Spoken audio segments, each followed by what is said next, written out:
It is a chilly day on the Kenai Peninsula, but the goal here at Coral Seymour Memorial Ballpark is to stay hot for your Peninsula Oilers. Last night, Peninsula took home a dramatic 6-5 victory over the Anchorage Glacier Pilots thanks to a phenomenal performance down the stretch by the Oilers bullpen and a team that refused to quit. It was a monumental triumph following a lost season a year ago, and now the Oilers want to strike gold again. However, the visiting Pilots are eager for a get-back, and they feel as though today is the day to turn the tide of this series in the ocean breeze. It's the Glacier Pilots, it's the Oilers, it's game number 2. Hello everyone, Dylan Simmons with you in Kenai, Alaska for another edition of Oilers Baseball on YouTube, and welcome back to Coral Seymour Memorial Ballpark for the second game of the season. As I mentioned a few moments ago, the Oilers pulled out a dramatic win last night over an Anchorage squad that was eager to spoil their party and take away a season-opening win. However, despite scoring 0 runs in the last 7 innings of the game, Peninsula found a way to hold on to the lead and send this Oilers crowd home happy. Now, though, they have to turn their attention to game number 2 of the series, and they have to be ready for a motivated Anchorage squad today who is eager to show that last night was possibly a fluke. Today will be the true test of this Oilers team's staying power, and those questions will be answered in short order. Let's take a look at some stats from last night's game. Some of the standout performers for your Peninsula Oilers included Luke Lusky, 2 hits and 2 RBIs in the game last night. Nolan Grahl was the shortstop for the Oilers, and in his first game for Peninsula, 1 hit and 2 runs scored. Mark Nellis, the center fielder, scored a couple of runs last night. Owen Musil had a 2-run single earlier in the contest, 1 hit and 2 RBIs total on the night. Carson McCormick also ended up with an RBI for Peninsula. Meanwhile, for the visiting Anchorage Glacier Pilots, Antonio Gianni ended up with 2 hits on the night and 1 RBI. Vaughn Coleman, the leadoff hitter, had 1 hit and 1 run in 4 at-bats. Braden Horn had 1 hit in 3 at-bats and also reached once on a walk in the game. And the standout performer was Jake Dahl with 3 hits and 1 RBI in the contest in 4 at-bats.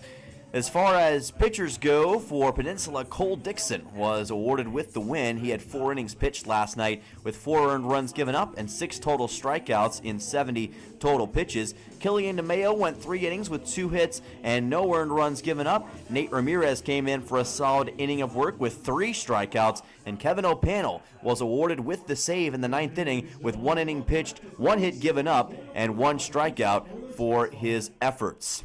Peninsula now 1-0 on the season, while the Glacier Pilots stand at 1-2 following last night's game. One big thing to keep an eye on if you're an Oilers fan are the error issues, and there were 4 total errors committed by this Oilers squad last night that almost took away their hopes for a victory. They were able to overcome those issues, but the question still remains, can they get those fixed and play more efficiently on defense today to take away any opportunity that the Glacier Pilots have if Peninsula builds up a big lead? That question will soon be answered as well. As far as some players to watch tonight for the Oilers, Luke Lusky looks to be the player that has really captured the imagination of Peninsula fans early on in the season. We talked about what he did yesterday, and the South Dakota State Jackrabbit looks to be a very consistent hitter this year for Peninsula, as he was for the Jackrabbits this past season. Of course, Lusky for South Dakota State helped them to an NCAA tournament appearance and a Summit League tournament championship, was first team All-Summit League this year, and had a league-leading 31 RBIs on the season as well for the Green Isle, Minnesota product, so keep an eye on Luke Lusky. And meanwhile, for the Anchorage Glacier Pilots, Jake Dahl is the player to watch tonight. First baseman had 3 hits in 4 at-bats and 1 RBI in yesterday's game, and he's looking to follow that up with an even better performance today. Freshman out of Chico, California, number 3 overall batting average on the team last year for Feather River with 35 RBIs, 56 hits, 1 home run, and 20 doubles. Entered the weekend with just 1 RBI on the season and 2 hits, but he has since increased that to 5 total hits on the season after last night's game. We'll take a look at the starting lineups and go over pitching previews for both sides when we come back in just a moment right here on the Peninsula Oilers Baseball pregame show right here on YouTube.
Welcome back live here in Kenai, Alaska for Peninsula Oilers Baseball on YouTube. Dylan Simmons with you, and before we spring into action tonight, let's take a look at our starting lineups for both sides. We will start with your Peninsula Oilers. Mark Nellis leads off tonight in the center field spot. Nolan Graw is once again the shortstop. Luke Lusky's in the 3-hole as the first baseman. Owen Musil, the cleanup man, is the DH. Carson McCormick is in left field tonight. He was the DH last night. Jack Holubowski makes his Oilers debut. He'll be the third baseman. Luke Skinner is the second baseman in the 7-hole. Isaac Fernandez debuting tonight as well. He is the catcher, and Brady Brown will also be making his Oilers debut in right field. And the pitcher tonight, Ryan Kaiser for Peninsula, taking the bump. He will be a big target for the Glacier Pilots, but Kaiser, more often than not throughout his collegiate career, has proven he can hold his own.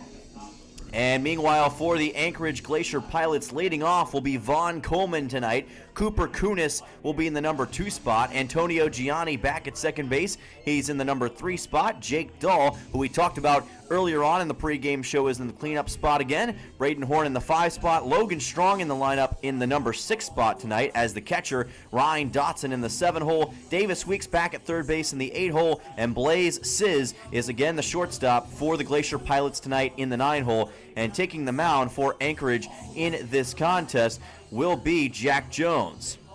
So that is your starting lineup for both sides. And again, it will be the Oilers who are on defense to start this game with Ryan Kaiser on the bump. And keep an eye on this young fella, folks. He's got a lot of talent and a lot of passion for the game of baseball. Junior out of Southwest Baptist and Boulevard, Texas, with a 6.59 ERA this past season, 54 2/3 innings pitched, made 13 starts on the year for Southwest Baptist. Vaughn Coleman will be the first man up for Anchorage, and we'll get our first look at what Ryan Kaiser can do for Peninsula here in game number 2 of the season. Oilers trying to go double or nothing and get to 2-0. Pilots stand in their way. Here we go, game 2, ready to go. And the first pitch by Kaiser is too far to the inside. It's a hit by pitch. So that is not how Kaiser wanted to start his Oilers career. That will send Coleman over to first base. Tried to heat up a fastball early against Coleman and just delivered it a little too far to the inside.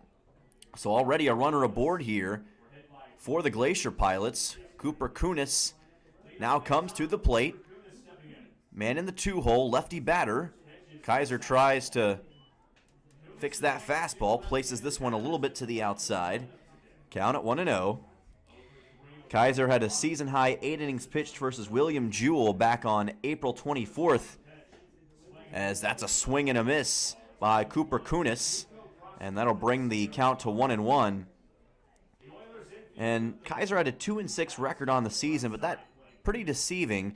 Usually had some bullpen troubles on that team, and kind of took his record and inflated it a little bit in the loss column, as that's a fly ball foul to the left side by Kunis. Count goes to 1-2. Got to talk with Kaiser quite a bit before this season got underway, and he is a really cool guy to talk to, and he was very excited about the potential that he would have coming up here and playing baseball in Alaska, as this will be a high fly ball to right field. It'll stay in the yard and be caught by Brady Brown for out number 1. So good work by Brady Brown to camp underneath that baseball. Again, he's making his Oilers debut tonight, and he was able to make the catch for the first out of the game. Coleman stays at first, 1 down here in the top half of the first inning. So that'll bring on Antonio Gianni, number 3 hitter, who gave the Oilers a pretty good scare late in the game last night. Part of that train that got the bases loaded for the Glacier Pilots in the top half of the 8th. As the runner goes here, pitches wide, throw to second is not in time to get Vaughn Coleman. So he will steal second base, our first stolen base of the game. And that pitch for Kaiser that time just missed. Count goes to 1-0. That was great awareness by Vaughn Coleman to get that stolen base, and a really good job to accelerate when he needed to. So now a runner in scoring position, Gianni with a 1-0 count with 1 down. And, hit by pitch number 2 from Ryan Kaiser, and that one nailed Gianni. Looked like in the left side of the upper body. So that'll send him over to first base. Runners at first and second for the Glacier Pilots. There were a few hit by pitches on both sides last night. Of course, both teams hoped that would not be the case today, but already seen a couple of them here early on from Ryan Kaiser. And Gianni is still a little shaken up after that. He will stay at first base, but that was certainly a tough shot for him to take. Jake Dahl will come to the plate, number 4 man in the order for Anchorage. And they're still attending to Gianni over near first base. I think Glacier Pilot staff wants to take a look at him, make sure he's okay. They're taking a look at that left arm and left elbow area. Won't specify where, don't know for sure. And we don't want to speculate as to what exactly it is, but they're making sure that he's all good. You definitely want to make sure the health of the player is at a premium in this situation, especially with a lot of baseball yet to be played, and with him potentially still having to run the bases here. Got to have your best base runner out there, and you got to make sure one of your best players is feeling all right. And it looks like Gianni is okay. They'll keep him out there. So Coleman at second with Gianni at first and Jake Dahl at the plate for Anchorage. Talked about him in the pregame show, our player to watch for Anchorage today, and there's good reason for it. He has emerged so much already this season. 3-hit performance yesterday as that fastball misses wide from Ryan Kaiser. Count goes to 1-0. Dahl from Chico, California. Member of the competitive CCCBA and swings and misses at this pitch. California has a really good community college baseball scene, and there have been some really good players that have come out of that system. A lot of them end up playing baseball here in the Alaska Baseball League. 1-1 pitch. Kaiser's fastball fouled towards the Oilers dugout, and the count will go to 1-2 for Jake Dahl. If Kaiser was able to get an early strikeout on Dahl, it would be massive for his confidence as well to kind of recoup after what happened with Gianni a second ago. 1-2 pitch delivered to the outside here. That'll even the count at 2 balls and 2 strikes. And we've seen so far with a couple of these lefty batters, mixed success for Ryan Kaiser. But if he could get a second out here, nothing short of massive. 2-2 pitch.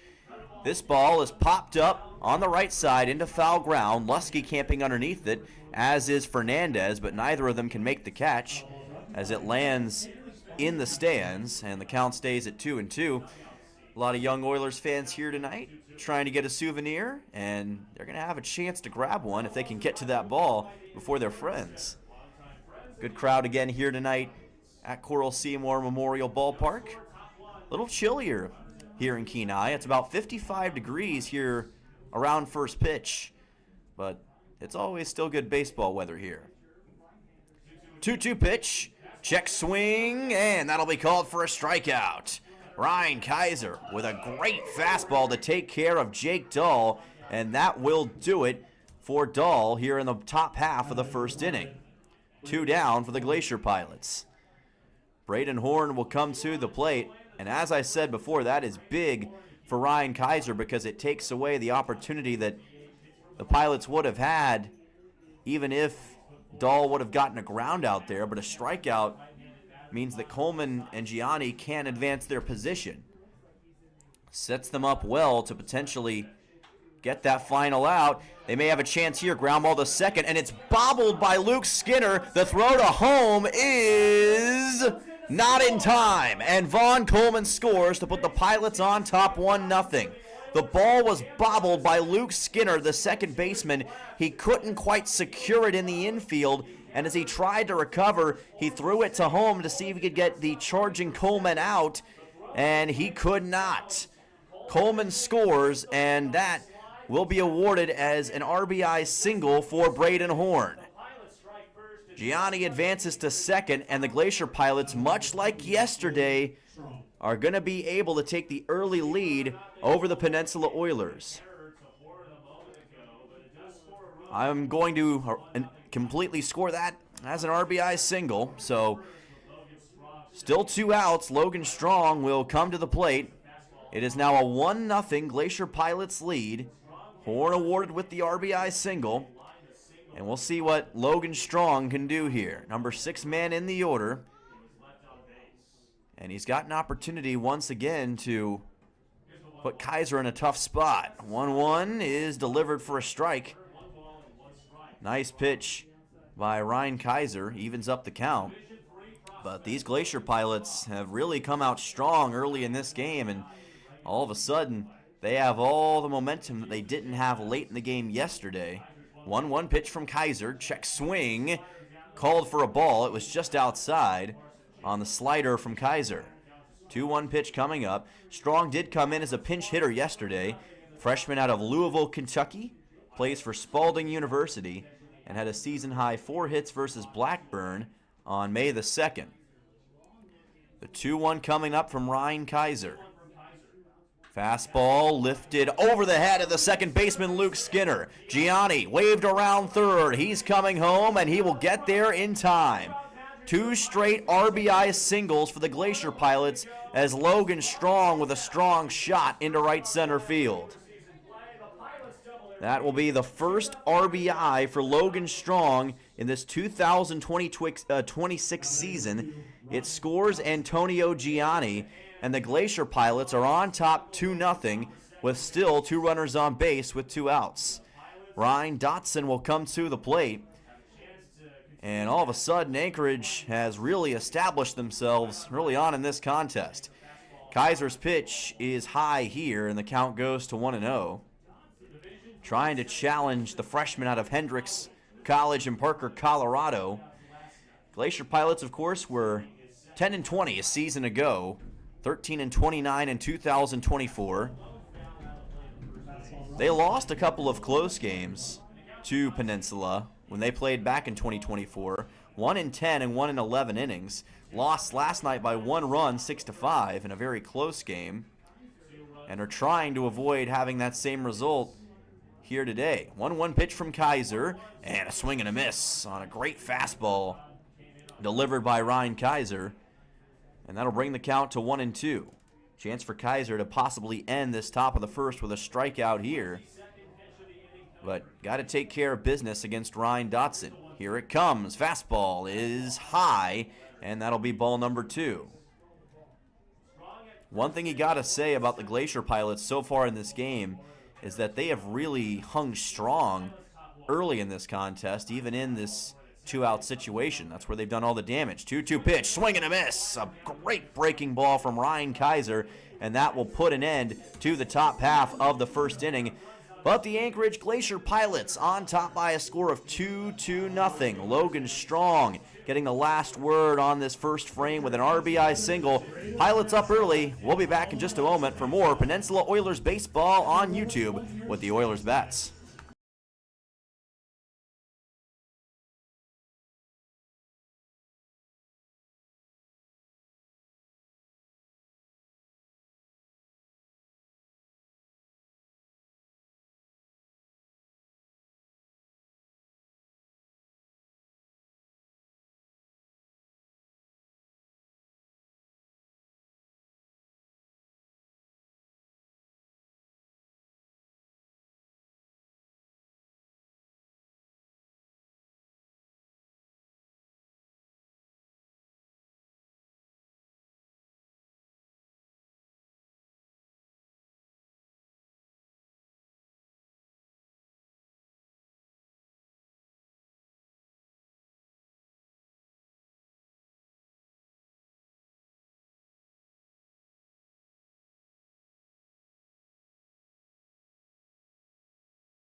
Welcome back here to Peninsula Oilers Baseball on YouTube. Dylan Simmons joining you for the bottom half of the first inning. Anchorage Glacier Pilots on top of your Peninsula Oilers by a score of 2-0 following a couple of RBI singles in that top half of the first. Jack Jones, a southpaw for the Glacier Pilots, takes the mound here in this bottom half of the first. We'll see what the Oilers bats have in store, as it will be Mark Nellis who leads off for Peninsula in this bottom half of the first inning. Didn't score on a hit yesterday, or didn't bring in any hits, but did score a run and reach base a couple of times off a hit by pitch and a walk, as this first pitch by Jack Jones is a little bit wide. Count goes to 1-0. Jack Jones, a freshman out of Cal State Northridge and Lompoc, California, had 11 appearances for CSUN this season. So that pitch misses wide.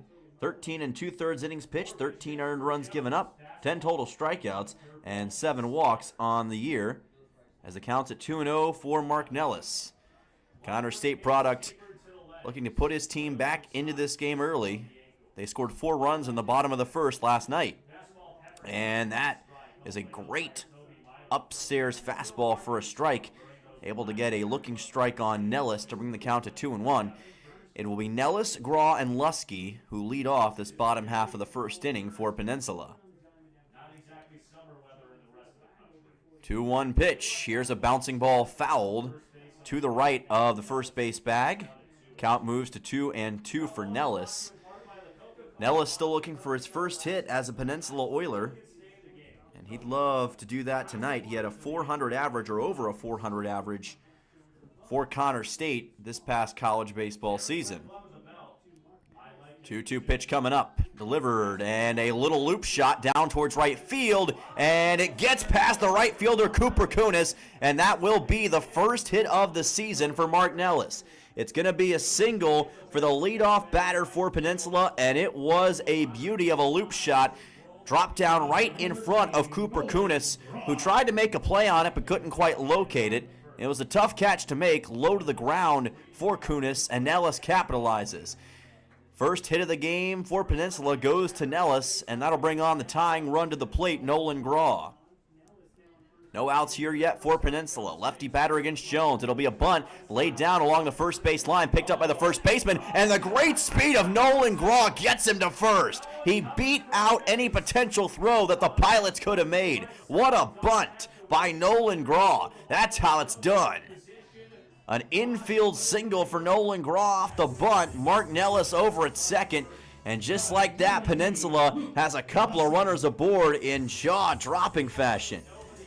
Usually the bunt isn't the most exciting part of the game, but that was a heck of a play by Nolan Graw. 2 runners aboard for the Oilers, and Luke Lusky to the plate.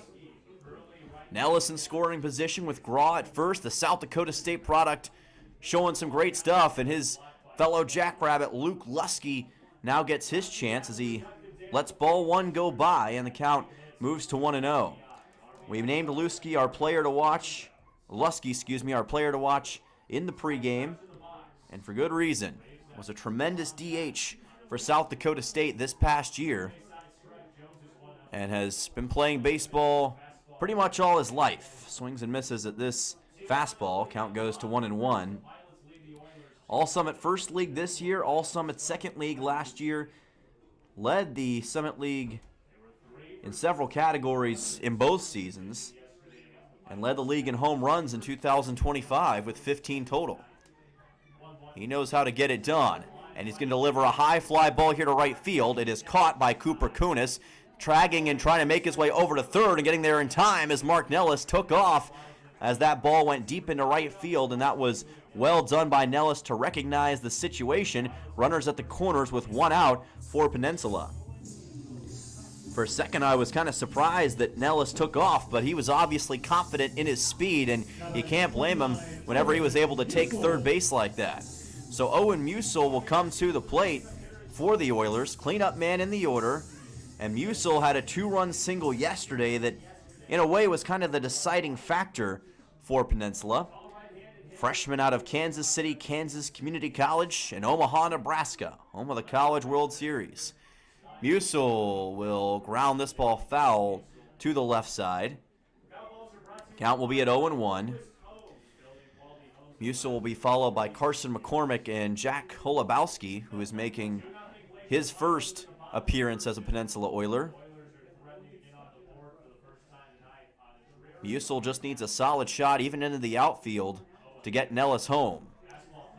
But a nice fastball is delivered for a strike, and the count goes to 0-2. Jack Jones trying to make sure that he can overcome whatever Peninsula's bringing to him right here.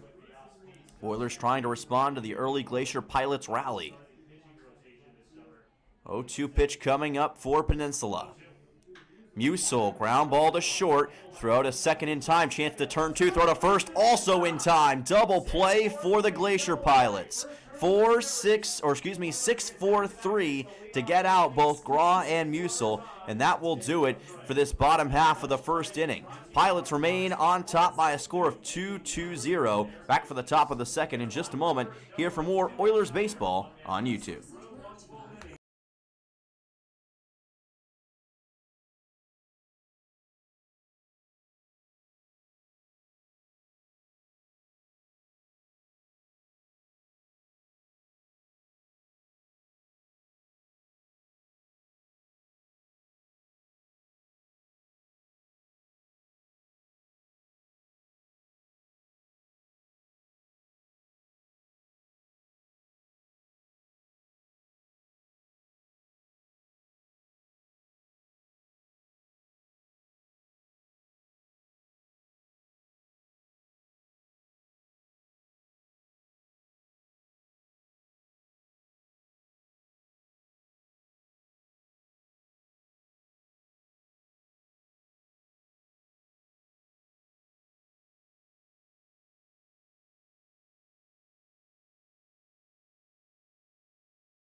Welcome back to Kenai, Alaska, home of Coral Seymour Memorial Ballpark. Dylan Simmons with you for Peninsula Oilers baseball on YouTube. Top half of the second inning with your Oilers down by a score of 2-0 to the Anchorage Glacier Pilots. Ryan Kaiser still on the mound.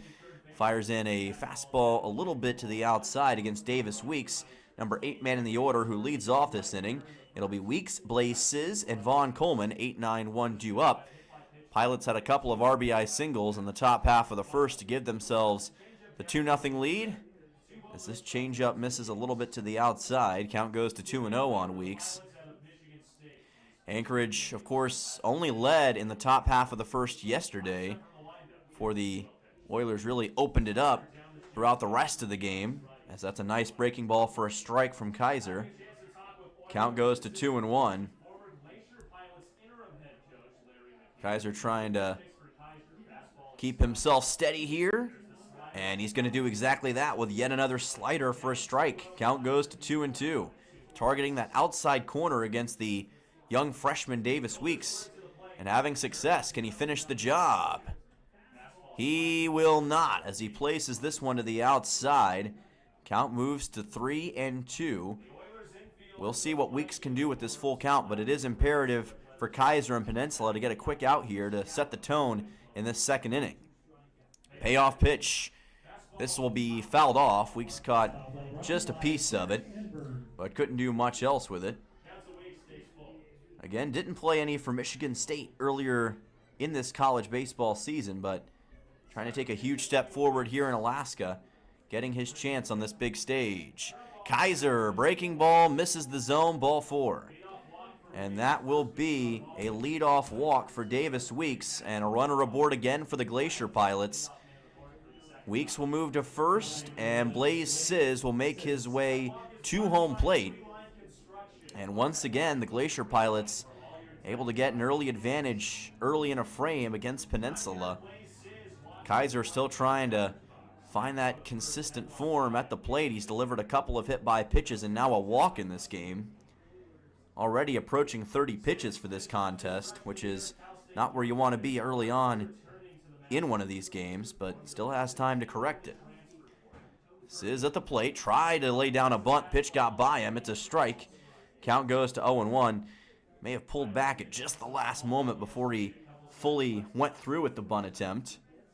We'll see if he sticks with it right here. No outs here in the top of the second. Does again try a bunt, this pitch to the outside. The umpire rules that one will be ball number 1, so the count moves to 1-1 for Siz. Places out of Reno, Nevada, and Cal State Northridge. We'll watch a low fastball come in for ball number 2. Count moves to 2-1.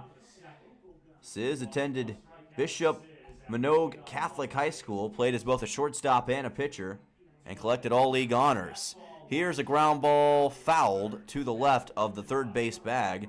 That will help out Kaiser as it'll be a 2-2 count coming up. Siz helped his team to a regional championship as a senior and also competed for his high school football team as both a quarterback and a kicker. So a very multi-talented player. Slider is going to miss outside for Kaiser. Count goes to 3-2.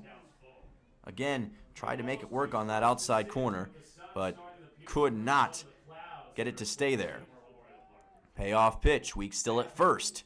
Here's a ground ball delivered to third base, picked up by Holubowski. He will throw to second for 1 out. Throw to first is not going to be in time. It was a little bit low to Luke Lusky as they tried to turn 2. They do get Weeks out at second, but Siz will be safe at first on a fielder's choice. So that is 1 down here in this top half of the second inning. It was still a good job by Holubowski to get that out at second on Weeks. And that'll send on Vaughn Coleman, and we go back to the top of the order for the Glacier Pilots. No matter what, that is certainly a needed out for Peninsula. And we'll see if Kaiser and the Oilers can capitalize. They're going to try to do just that with another strike from Ryan Kaiser. Count goes to 0-1. Again, did a really nice job on that breaking ball. That's kind of become his signature pitch early on in this game. And he'll try to use the fastball this time, and he cannot get it to land. Count moves to 1-1. This Glacier Pilots team, of course, won 3 straight championships not that long ago, from 2021 to 2023. Trying to get back to those lofty standards this year as that's fouled off, and the count goes to 1-1 for Coleman, or 1-2, I should say. But Anchorage has had 2 straight losing seasons, and they've really struggled on the road. 5-17 on the road in 2024. Kind of torpedoed any chance they had of competing for an ABL championship. 1-2 pitch, losing his bat was Coleman. Tossed to second in time, tossed to first, will also be in time. The Pilots had a double play in the bottom of the first, and now the Oilers have a double play in the top half of the second as they get both Siz and Coleman. Nicely done by Peninsula. We'll be back for the bottom of the second in just a moment to see if the Oilers bats have some more moxie right here on YouTube.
Bottom of the second here in Kenai, Alaska. Dylan Simmons with you on the Peninsula Oilers YouTube channel. Anchorage Glacier Pilots on top 2-2-0, but Peninsula looking to respond. Carson McCormick comes to the plate for the first time this evening. 5, 6, and 7 due up in the order against the southpaw Jack Jones, who fires a fastball. Fly ball to right field will be fouled by McCormick. Put a heck of a charge into that, but didn't have the direction that he needed to keep it within the foul pole as it quickly drifted towards the parking lot. And that's why I don't park my car over in that direction. Count goes to 0-1. Jones, swing and a miss for McCormick. A really nice breaking ball by Jack Jones that time to get the swinging strike. And of course, the Pilots were somewhat bailed out by a double play with one out that we saw in the bottom half of the first that got them out of a potential game-tying jam and preserved their 2-0 lead. 0-2 pitch to McCormick is low, almost in the dirt. Count goes to 1-2. Good work by Logan Strong to keep that baseball in front of him. Of course, Jack Jones, former high school phenom in the state of California, Mountain League Pitcher of the Year back in his high school days.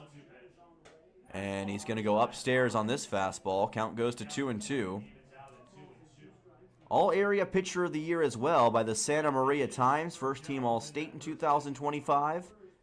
Has the most strikeouts in Lompoc High School history and also had a 1.41 ERA in his senior year along with 98 Ks.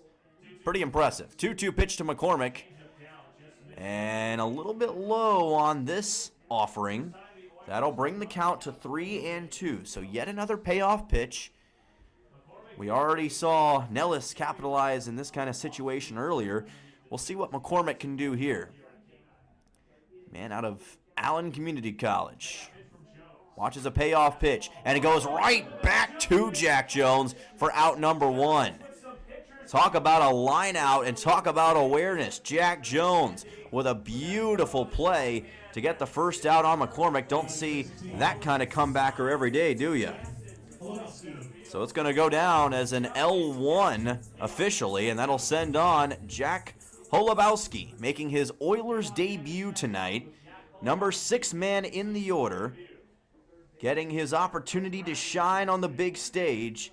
And he's a guy that certainly brings a lot of excitement no matter what team he plays for. Watches this pitch go by for a strike.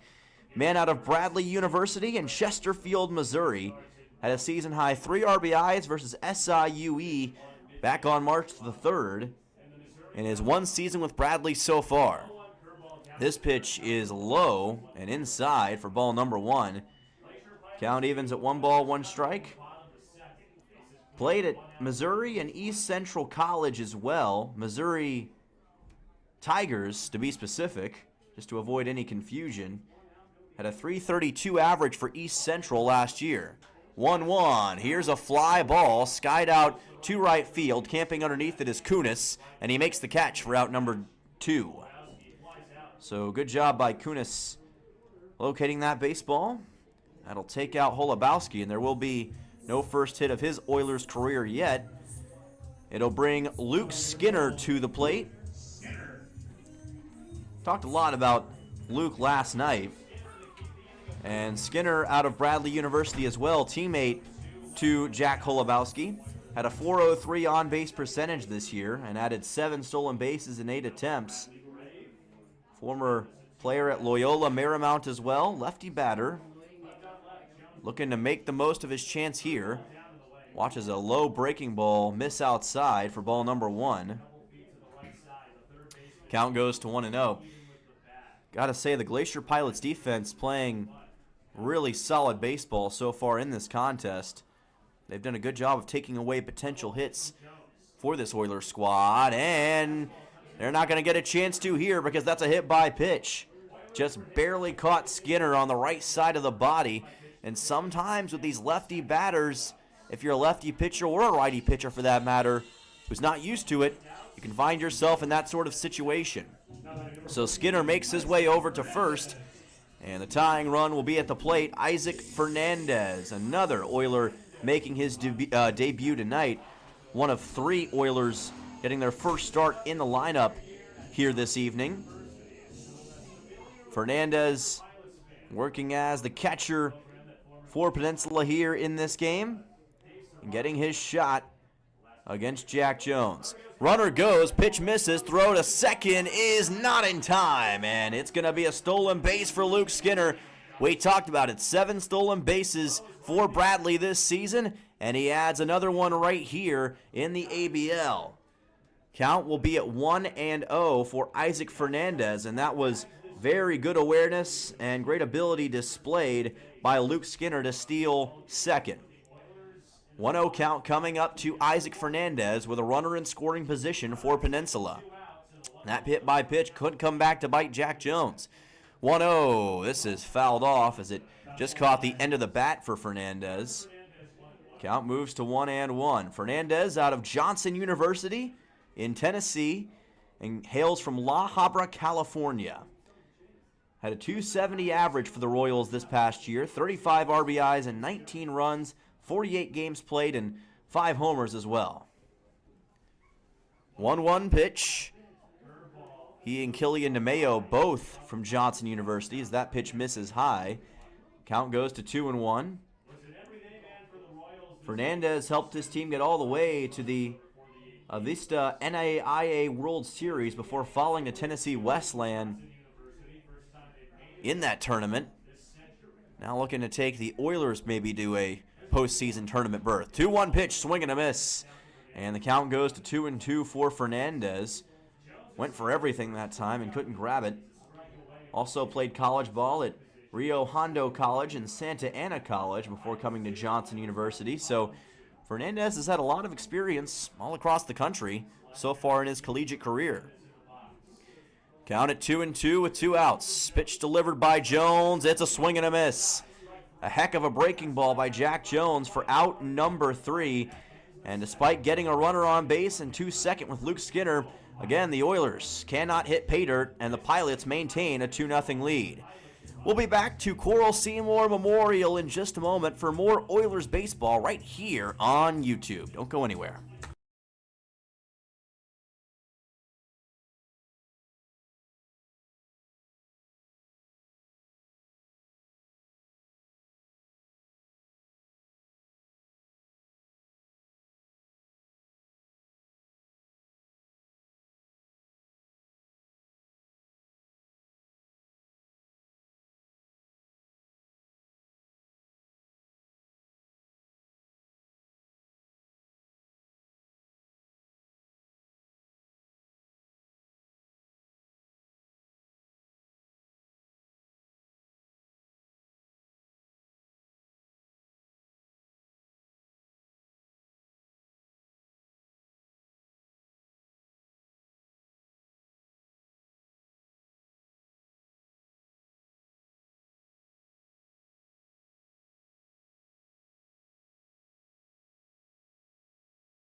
Welcome back to Oilers Baseball on YouTube. Dylan Simmons joining you on this Thursday evening or Thursday night, depending on where you're watching across the world. Sorry about that, folks. Oilers on top, or down by, I should say, by a score of 2-0 to the Anchorage Glacier Pilots. Cooper Kunis is at the plate. Ryan Kaiser still on the bump. Did a pretty good job of shutting down the Glacier Pilots' efforts in the top of the second. Held them scoreless, but now trying to do the same here in the top half of the third inning against Cooper Kunis. Lefty batter at the plate. Pitch by Kaiser is delivered for a strike. Count evens at 1-1. Able to get a looking strike on the fastball to Kunis. Right now, this Oilers squad just trying to make sure they can stay relatively close to the Glacier Pilots on the scoreboard. As this pitch is delivered inside on a breaking ball. Count moves to 2-1. They have not scored a run since the bottom half of the second yesterday, so it's been well over 10 innings. Here's a ground ball delivered to the right side, picked up by the second baseman, and the play will not be made by Luke Skinner. Couldn't get it to first in time, and Kunis will be awarded with a leadoff single for the Glacier Pilots. It was put in a really tough position for Skinner to try to do anything with it. Kind of had to backpedal in shallow right field and just couldn't get it to Lusky in time. So Kunis will get the Glacier Pilots their third hit of this contest, and that will send on Antonio Gianni. And Gianni, another guy who had a big night last night for Anchorage, out of New Mexico, University of New Mexico, that is. Cave Creek, Arizona is where he hails from, and he just delivered the second straight hit for the Glacier Pilots. A heck of a liner into shallow left field, and the Pilots now with 2 men aboard. Put it right into the 5-6 hole between Holubowski and Nolan Graw. And again, the Glacier Pilots striking early and often in a frame, as Kunis is now at second with Gianni at first. Jake Dahl will come to the plate. This top of the order has given Ryan Kaiser a lot of trouble so far. We saw it in the top of the first, and it's happening again here in the top of the third. Let's see if he can get it going against Jake Dahl and slow down this rally. This fastball misses to the outside. Count goes to 1-0.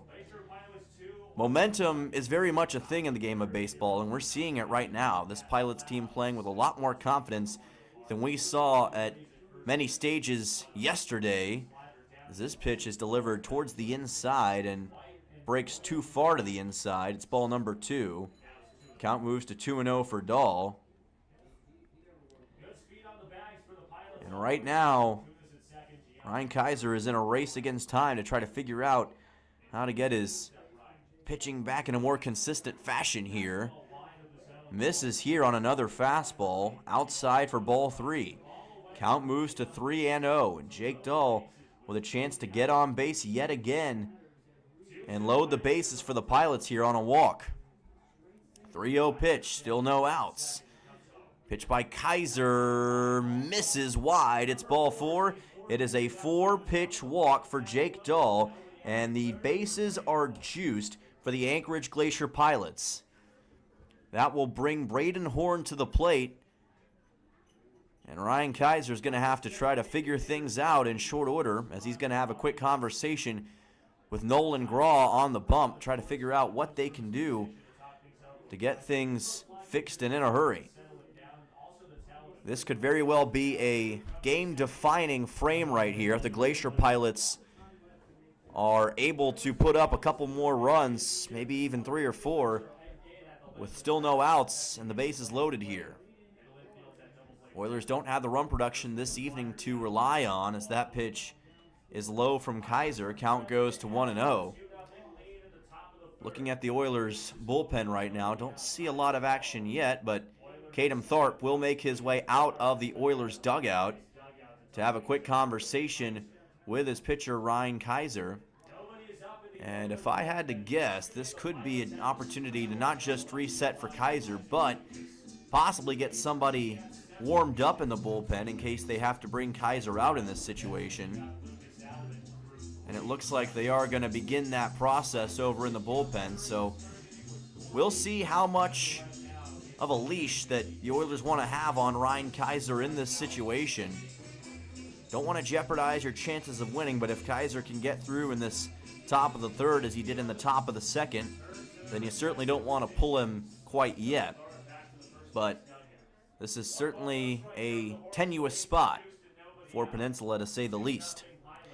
Braden Horn to the plate, number 5 man in the order, looking to pounce.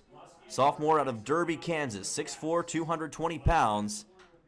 Will deliver a fly ball high and deep to right field. He gives Brown chase, and he is not going to be able to make the catch. 1 run comes in, and that will be all for the Pilots, as Kunis makes it a 3-0 game. Brady Brown couldn't make the catch as it went over his shoulder. The bases remain loaded for the Glacier Pilots, and honestly stunned that only one run scored in that situation, but it will be an RBI single for Braden Horn, and the Pilots now with a 3-0 advantage. As Braden Horn able to deliver his second RBI here against the Oilers, and it is a 3-0 game still with no outs. Here's a ground ball to third. Throw to first is going to be in time for the out. A nice play by Jack Holubowski over at third. Got it to Luke Lusky in time. That will take out Logan Strong, but a run does score for the Pilots as Gianni comes across. Now a 4-0 game with one away. Logan Strong wasted no time on that ground ball. He'll be out on a 5-3. However, there are still 2 runners aboard for the Pilots in this situation with Braden Horn at second. As this pitch is going to be delivered high, and that will make it an 0-1 count. Ryan Dotson trying to find his way possibly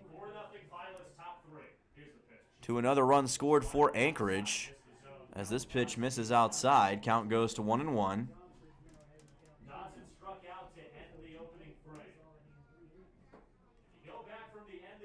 And again, this is a chance for Ryan Kaiser to possibly get a big out here. Ground ball delivered to second base, picked up by Skinner, throws on to first, and that will be a 4-3. And that will end the top half of the third inning. After that nice double play and then a ground out there, the Anchorage Glacier Pilots can't add any more runs to the scoreboard. It remains a 4-0 game. Pilots on top of Peninsula. We'll be back for the bottom of the third in just a moment here on YouTube. Don't go anywhere.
Welcome back. This is Peninsula Oilers Baseball on YouTube. Dylan Simmons with you, and just checking the live chat here on our YouTube stream. Want to thank all of you listening in. 92 concurrent viewers right now. Got folks hailing from Glasgow, Kentucky tonight, among many other places. We are very glad to have you on and hope you're enjoying it from wherever you're listening here tonight across the great U.S. and across our world. Brady Brown is at the plate for Peninsula. 9-1-2 due up in the order.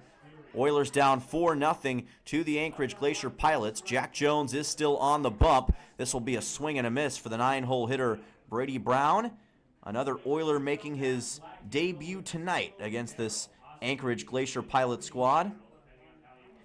Brady Brown out of South Dakota State, the third Jackrabbit player in the order here this evening, as this pitch misses a little bit to the inside on a breaking ball from Jack Jones. Count goes to 1-1. Brown had a .400 average this past season in 5 games played, 2 RBIs and 1 run. Played in 5 total games for the Jackrabbits. This pitch by Jones, high and outside for ball number 2. Count goes to 2-1. Brown was 3 times All-State in Nebraska in high school. Second team honoree on the PBR Nebraska All-State team as a senior as well. 2-1 pitch coming up. Delivered by Jones, and the fastball hits the outside corner for strike number 2. Count moves to 2-2 on Brady Brown. Also was a football captain at Blair High School. Like many on this team, a multi-sport athlete in the past. 2-2 pitch. Brown, high chopper delivered to the shortstop. Sizz throws on the run to first, and the throw got there in time. What a job by Blaze Sizz, the shortstop, to get the 6-3 on Brady Brown. That was not an easy play, but Sizz made it look pretty routine. One down in the bottom half of the third inning. Brings us back to the top of the order for the Oilers as Mark Nellis will come to the plate for Peninsula. And right now, this Glacier Pilots infield is just not allowing Peninsula to get any sort of advantage early on against Jack Jones, as this pitch is going to be a little bit low on a changeup. Count goes to 1-0 for Nellis out of Toronto, Ontario. And the man from Canada looking to give a cold welcome to the Glacier Pilots here on this Thursday evening. One down on the 1-0, and the pitch is high for ball number 2 as Jones went back to the breaking ball there. One of 2 Connors State players for Peninsula on the roster, along with Brooks Hasenclaver.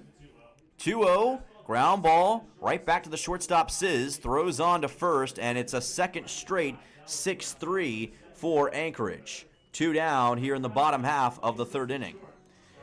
Brings on Nolan Graw for the Oilers, and it is becoming really quick on some of these outs for Peninsula.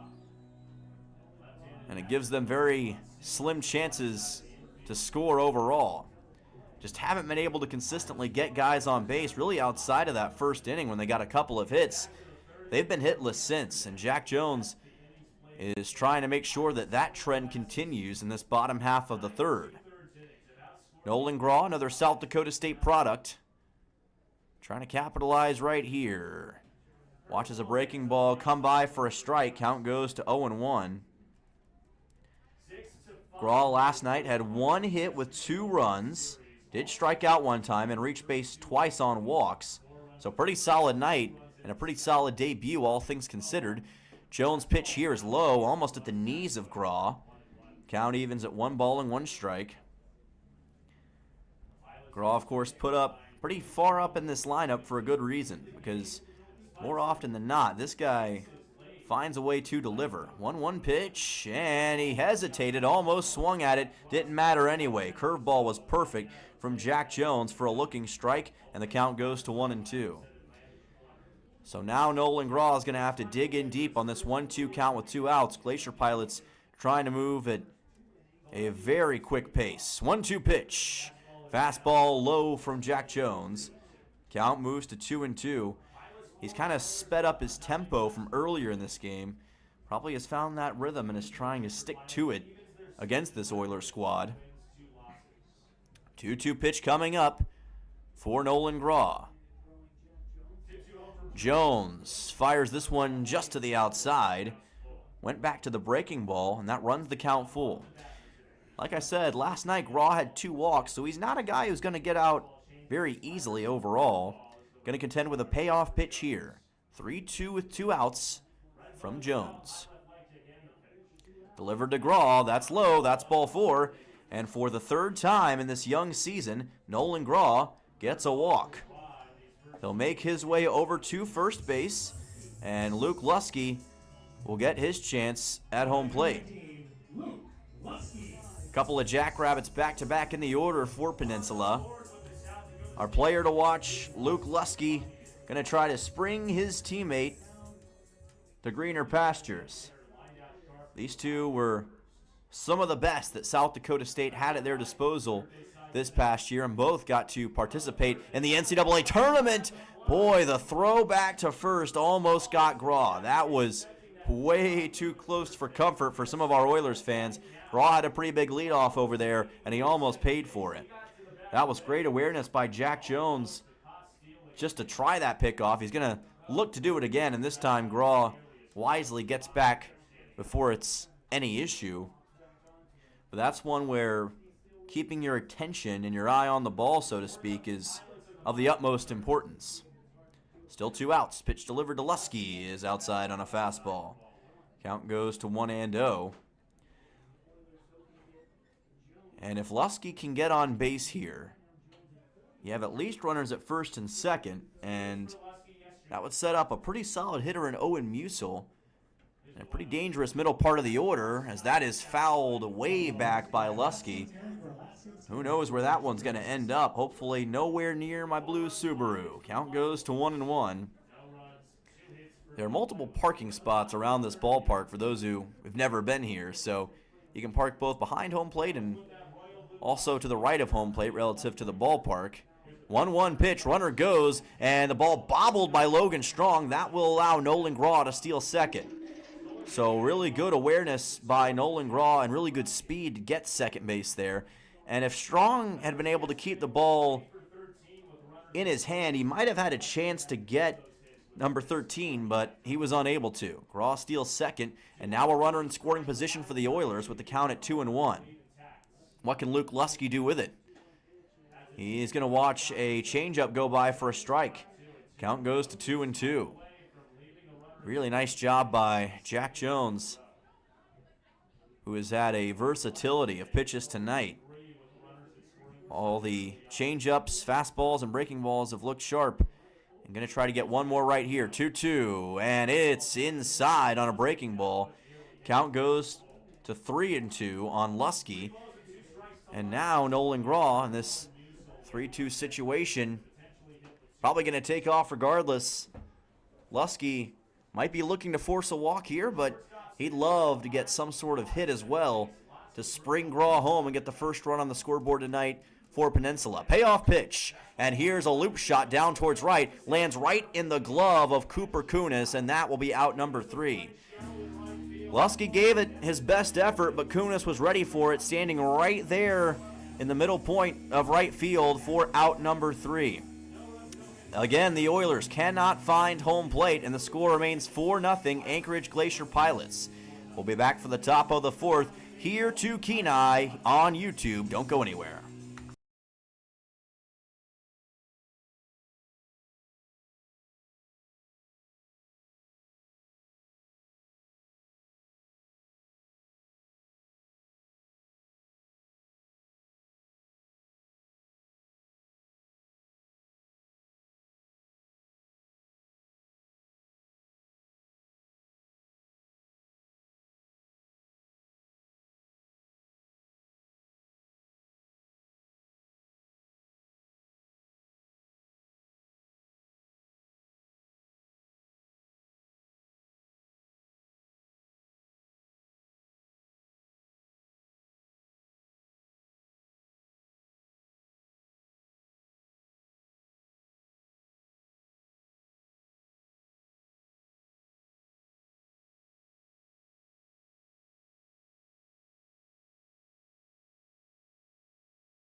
Welcome back. This is Oilers Baseball on YouTube. Dylan Simmons with you, and we've reached the top half of the 4th inning between your Oilers and the Anchorage Glacier Pilots.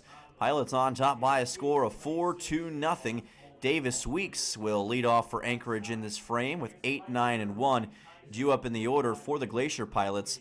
Ryan Kaiser and the Oilers defense gave up a couple of runs in the top half of the 3rd to allow the Pilots' lead to be extended.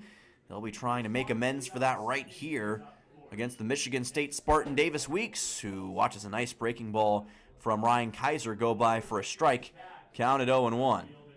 So the pressure is certainly on Peninsula here to get a few quick outs and get some momentum back, and a swinging strike from Davis Weeks on the slider will certainly help. but they certainly understand that you can't be down 4-0 forever in this game, and Ryan Kaiser comes out with some bullets from the chamber. Gets strike number 3 on Weeks, 2 straight swinging strikes, and a quick strikeout to open things up in the top half of the 4th inning. That is Kaiser's 4th strikeout of this contest already, or rather 3rd strikeout of this game, and it was a beauty. 3 straight pitches and 3 straight strikes on Weeks. Now we'll try Blaze Sizz, and he misses here on this fastball. Count goes to 1-0. Of course, Blaze Sizz, 6'0", 175, has made some tremendous plays at the shortstop position defensively, as that'll be a breaking ball that misses wide. Count goes to 2-0. Glacier Pilots 1-2 overall. Peninsula 1-0 so far in this ABL season. Swing and a miss here on another breaking ball from Kaiser. Count goes to 2-1. And when you look at the current ABL standings, with the Bucks and Miners having only played 1 game, it's really the Chinooks and Oilers who are above the top of the standings right now. Here's a chopper to the left side. Holubowski throws to first and gets it there in time for a 5-3. Nice work by Jack Holubowski to get that out as he takes care of Blaze Sizz. And that'll bring on Vaughn Coleman to the plate, 2 down early in this top half of the 4th inning. So Vaughn Coleman will make his way to home plate. But as I was saying, with the way the ABL standings are right now and the lack of games played by other teams, the Oilers technically do lead the standings by win percentage alone, but obviously have only played 1 game so far. Trying to remain undefeated as this pitch will be low. Count goes to 1-0 from Kaiser. This is game 2 of a 5-game series between the Pilots and Oilers. They'll play Friday, Saturday, and Sunday as well. Bunt is going to be attempted by Coleman, and he ends up fouling it back behind home plate. Count goes to 1-1.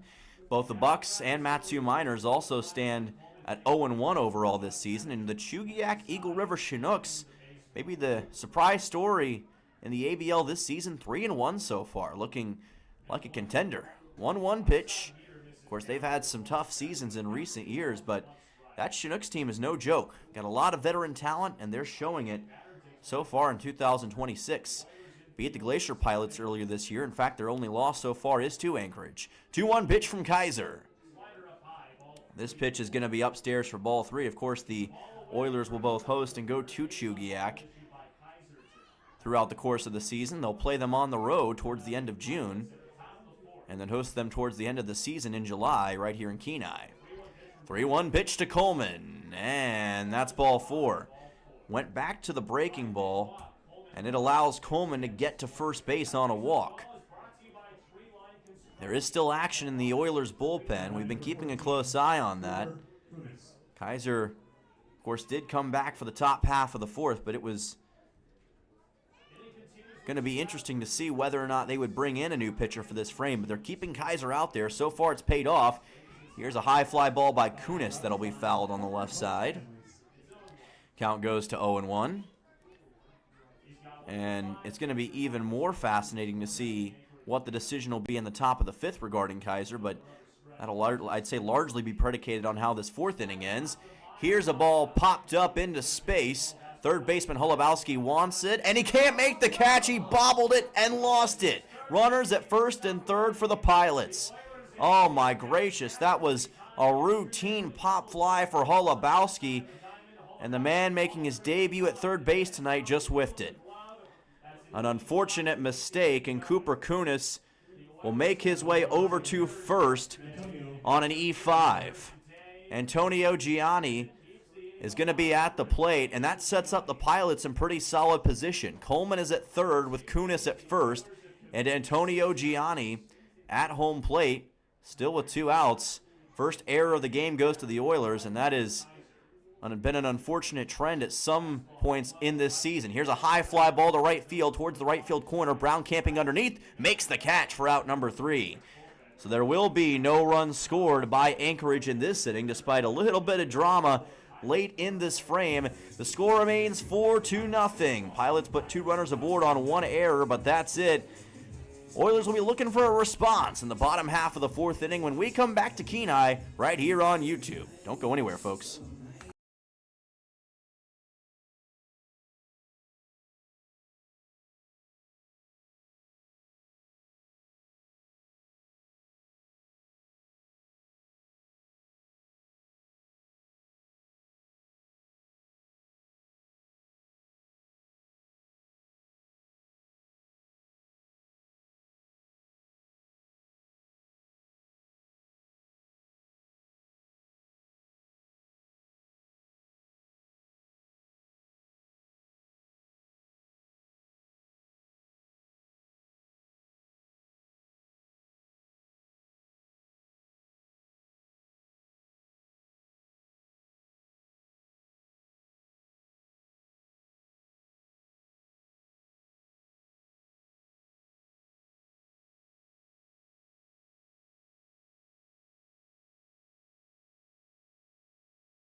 Welcome back to Kenai, Alaska. Dylan Simmons on the call on this Thursday evening with your Peninsula Oilers down to the Anchorage Glacier Pilots by a score of 1-0 through 3.5 innings so far. Into the bottom of the fourth we go with Owen Musil leading things off for Peninsula. And the sense of urgency certainly has begun to tick up for this Oilers squad as they are now faced with the realization that they're still down 4 runs and the innings are slowly beginning to trickle away at the middle point in this game, but definitely going to have to start scoring soon as this pitch is low but in for a strike. Breaking ball on Musil from Jack Jones, who's still on the mound, and overall has had a pretty solid night. Has only allowed a couple hits, both in the first inning. Since then, he has shut out Peninsula in short order in both the second and third innings. This pitch is low and gets away from Logan Strong, nobody on base, so not a huge issue. Count will be at 1-1. Owen Musil so far 0 for 1 in this game. Trying to possibly get his first hit of the evening right here. Had one hit yesterday for a 2-run single and delivers a nice shot here that gets into center field for a base hit. And Owen Musil does get that first hit of the game. It's a leadoff single to get things rolling in the bottom half of the fourth inning. So that'll send on Carson McCormick for Peninsula. Back in the lineup again tonight. McCormick in yesterday's game for Peninsula did not have a hit, but did get an RBI on a ground out. And he's set up here with Owen Musil at first. Will they try the bunt game to get a run here? We'll find out. No sign of it yet. This pitch will be low for ball 1. And the thing is, when you're down 4 runs in this situation, the bunt is probably not as easily considered as it would be otherwise. So, in a way, not a shocker. But McCormick trying to make good on this chance. And it's a swing and a miss on that pitch from Jack Jones, who's had some really impressive stuff, both with the breaking ball and the fastball so far tonight. 1-1 pitch coming up to Carson McCormick right here. Musil standing in at first. And they'll try a throw back to first to get something on Musil, but they're unable to get him out. Again, count at 1-1. Oilers trying to remain undefeated and maintain this win streak over the Pilots that dates back to 2024 as that's fouled off towards the Oilers dugout. Count moves to 1-2. Oilers have not lost a game to Anchorage since 2024 due to, obviously, not playing last season and getting a win so far in 2026. And that's a streak I'm sure they'd love to keep alive right here. 1-2. McCormick, ground ball that gets through the 5-6 hole for a base hit. Went right past the third baseman, Davis Weeks, and there was nothing he could do to pick that ball up before it got past him. 2 straight singles for Peninsula after not getting a single hit in the last 2 innings. And all of a sudden, the Oilers are cooking with grease in this bottom half of the fourth inning. Jack Holubowski makes his way to the plate number 6 man in the order. And you can imagine that the confidence and the belief is beginning to come back for this Peninsula squad. Are they on the verge of a potential scoring outburst here? Bunt's going to be laid down by Holubowski along the first base line. Throw to first is in time for the out, but it's still an effective bunt because it advances Musil to third and McCormick to second. So all in all, not a bad thing for Jack Holubowski in that situation, able to help out. So 2 runners now in scoring position, and that will bring Luke Skinner, the number 7 man in the order, to the plate. And I mentioned how the Oilers may stay away from the bunt in this inning. However, with them already having 2 runners on base and no outs, you can certainly understand why they would go to it in that spot. We've seen it work out well for Peninsula already in this contest. Logan Graw had a great one earlier. Breaking ball misses high for Jack Jones, who is above 50 pitches now for this contest, actually approaching 60. So his durability may be getting less so as this game progresses on. Of course, Ryan Kaiser's been in longer than he has. 1-0 pitch. Slider delivered to the outside for ball number 2. Count moves to 2-0 on Skinner. Peninsula trying to win their first ABL championship since 2011 this season. Win last night certainly helps the cause, but there's a lot of baseball yet to be played this year, and that goes without saying even with tonight's game. Here's a fly ball fouled by Skinner to the left side. Count goes to 2-1. This Oilers team understands all that, but they also care for the single game, and they've put all their heart and focus on nights like tonight to deliver and get victories. And any loss, no matter when it is, hurts for this team. They don't want to deal with that. They want to keep winning. Here's a bunt laid down by Skinner. The catcher tries to tag out Musil, and he does. Musil tried to get past the catcher Strong. Strong was able to make the play and tagged out Musil before he could score the first run of the game for the Oilers. So they went back to the bunt. Skinner laid it down along the third base line. It was a bit of a risky proposition, and it backfired on Peninsula. Great defensive play by Logan Strong, and that is going to be 2 outs here in this bottom half of the 4th inning. Dave Dawson calls time. I'm not sure that the head coach completely agrees with that call. He may be arguing that would have been a situation where Musil got around Strong. He doesn't think the tag got applied. Umpires are going to talk about it, so we'll wait until we have the official ruling here. If it stands, it'll be out number 2, and it will put runners at first and third for Peninsula with Isaac Fernandez at the plate. But if it does not stand, then that would score a run for the Oilers, and there would just be 1 out, but the out is going to stand. So the umpires sticking with their original call, and that is a gut punch for Peninsula. Not out of the woods yet, and this bottom of the 4th is Anchorage, but that is certainly going to be a fantastic help to them right here. McCormick is at third, and Musil out on the tag from the catcher. So Fernandez at the plate will foul this one up over the netting. Count goes to 0-1. 2 down here in this bottom half of the 4th inning. And again, it was a very close play. Tough to tell from our angle whether or not Strong actually did make that tag, but umpire was looking right at it. And after conversation, they stuck with it. So got to roll with that for now, and Oilers have to try to respond. Fernandez at the plate. Counted 0-1 with 2 outs. Looking for his first hit as a Peninsula Oiler as they try a pickoff back at first to see what they can do with Skinner. Not able to do anything with it there. Skinner out of Woodbury, Minnesota.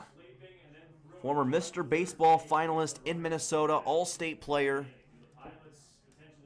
Bringing that skill to Alaska. Ground ball delivered to third base, picked up by McCormick. Throw to first is low, bobbled, but still gobbled up by Jake Dahl. And that will be, wait, hang on.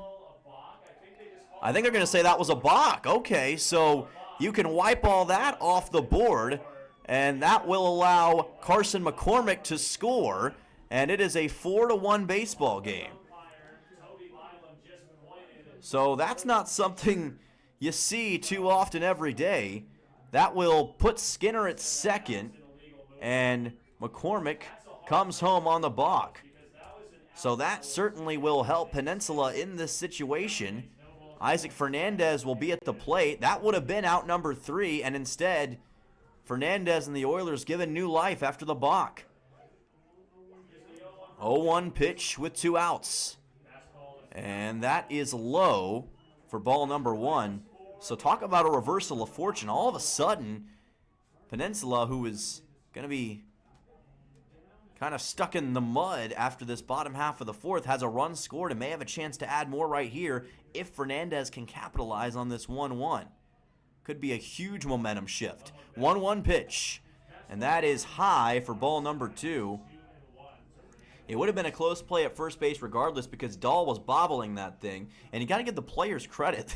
They played through it. They didn't realize it was a balk until way after that play had already been done. So that was why there was some confusion on the field there for a second. Count at 2-1 coming up to Fernandez.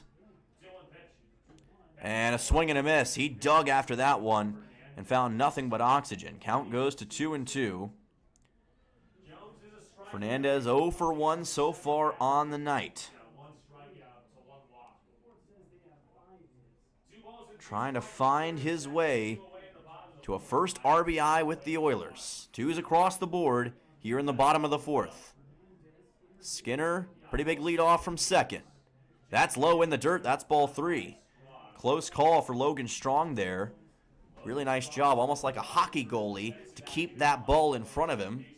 By the way, for those curious about the Stanley Cup Final, know we got a lot of hockey fans up here in Alaska. The Carolina Hurricanes defeating the Vegas Golden Knights tonight.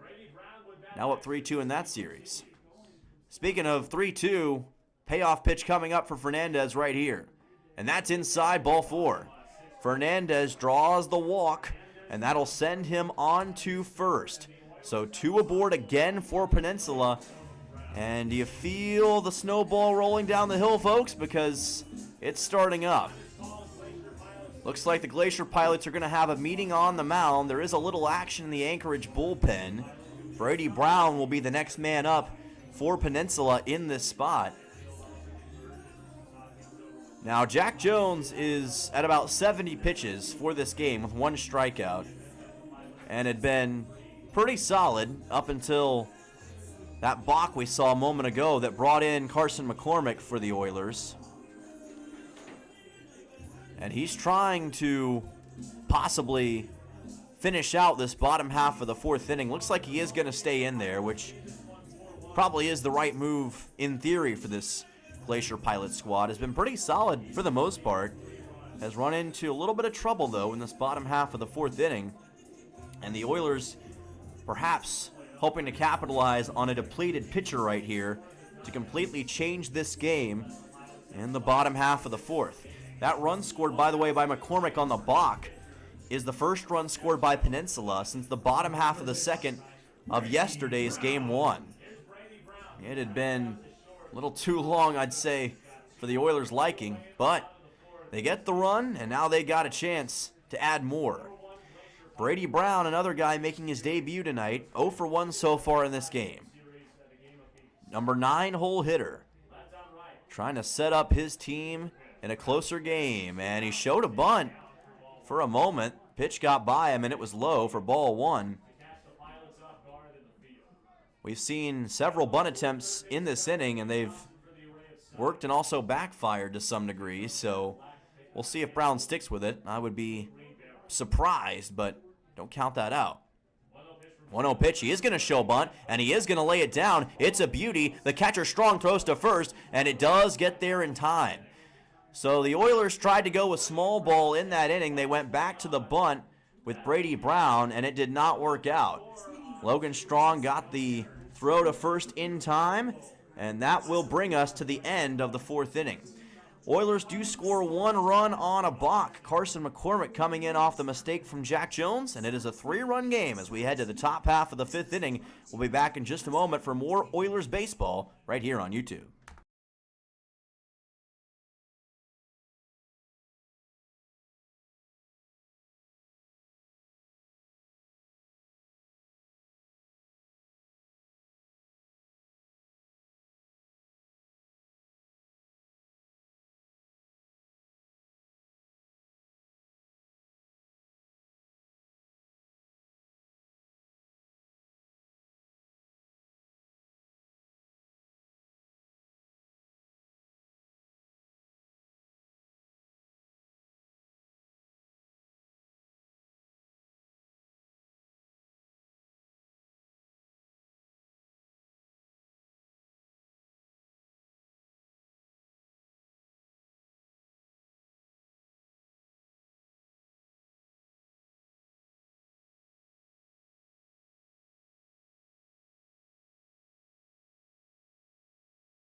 Welcome back. This is Oilers Baseball on YouTube. Dylan Simmons with you for the top half of the 5th inning between the Anchorage Glacier Pilots and your Peninsula Oilers. The score is 4-1, Anchorage on top, but the Oilers did respond with a run scored in the bottom half of the 4th inning off of a Jack Jones balk, and now we'll see if that momentum carries over as we get into the 5th inning. Ryan Kaiser still on the mound as that is fouled back by Jake Dahl. Count goes to 0-1, 4, 5, and 6 due up in the order for Anchorage here in this top half of the 5th inning. Jake Dahl, former great left-handed pitcher in his time as well. Fly ball delivered here deep to center field. It'll be caught by Mark Nellis, and that will be out number 1. Good work by Nellis to get that out. Pretty routine fly out on Dahl. 1 down in the top of the 5th, and that will bring on Braden Horn. And that's big against a guy who's been as successful in this series as Jake Dahl has been to get a quick out like that. But one guy who's been ultra successful tonight, probably player of the game, Braden Horn. 2 for 2 with 2 RBIs already in this game. Couple of RBI singles. He pops this one up on the right side. Brown chasing after it in foul ground. He dives and he made the catch. What a play by Brady Brown in the dirt. How in the world did he haul that one in right in front of the Oilers bullpen? If we had instant replay, we'd be showing that one to you 2 or 3 times. Brady Brown with a sensational catch in foul ground on the right side for out number 2. That's the catch of the game. That might be the catch of the year so far in the Alaska Baseball League. Horn is out in dramatic fashion. Logan Strong will come to the plate. 2 down just like that. And a slider from Kaiser is in for a strike. How about his confidence beginning to reemerge here? Strong so far 1 for 2 with 1 RBI. Kaiser's pitch is upstairs here for ball number 1. Count moves to 1-1. Logan Strong getting his first opportunity in the starting lineup against the Oilers this season, but he swings and misses here. Count goes to 1-2. Came in as a pinch hitter late in last night's game. Number 5 catcher in the state of Kentucky out of high school. Number 82 overall player as well. 1-2 pitch is zipped outside by Kaiser for ball number 2. Count evens at 2 balls and 2 strikes.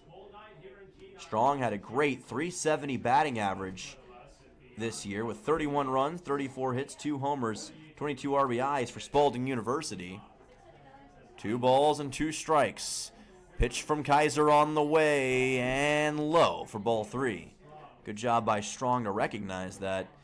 That's one that certain batters could have gone for in a different situation, but Strong read it well.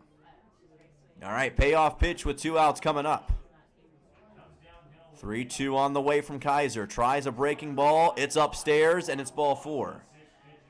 Tried to get high on the outside corner. Strong was not fooled, and he makes his way over to first with Ryan Dotson waiting to come to the plate. Dotson, the number 7 man in the order for Anchorage. One of the top shortstops out of Colorado in high school. Playing now for Hendrix College.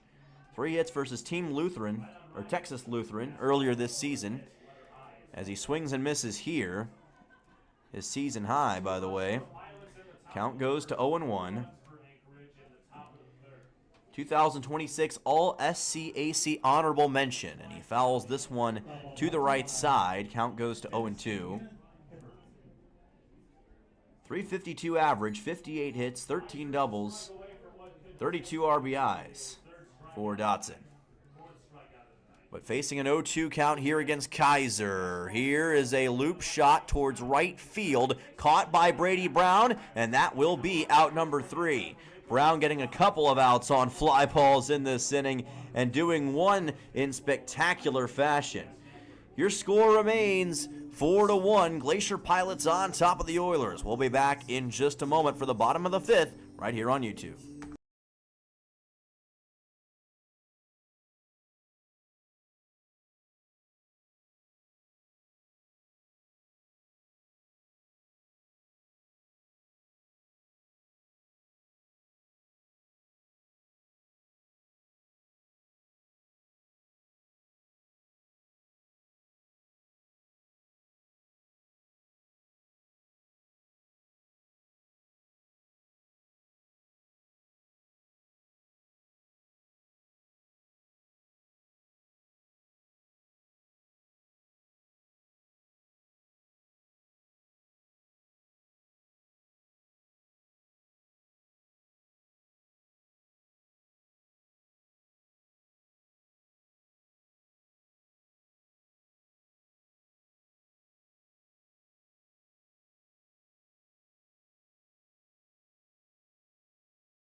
Welcome back here to Kenai. New pitcher on the mound for the Anchorage Glacier Pilots, Gunnar Mountcastle, the Alaska native from Eagle River. Plays for Feather River College.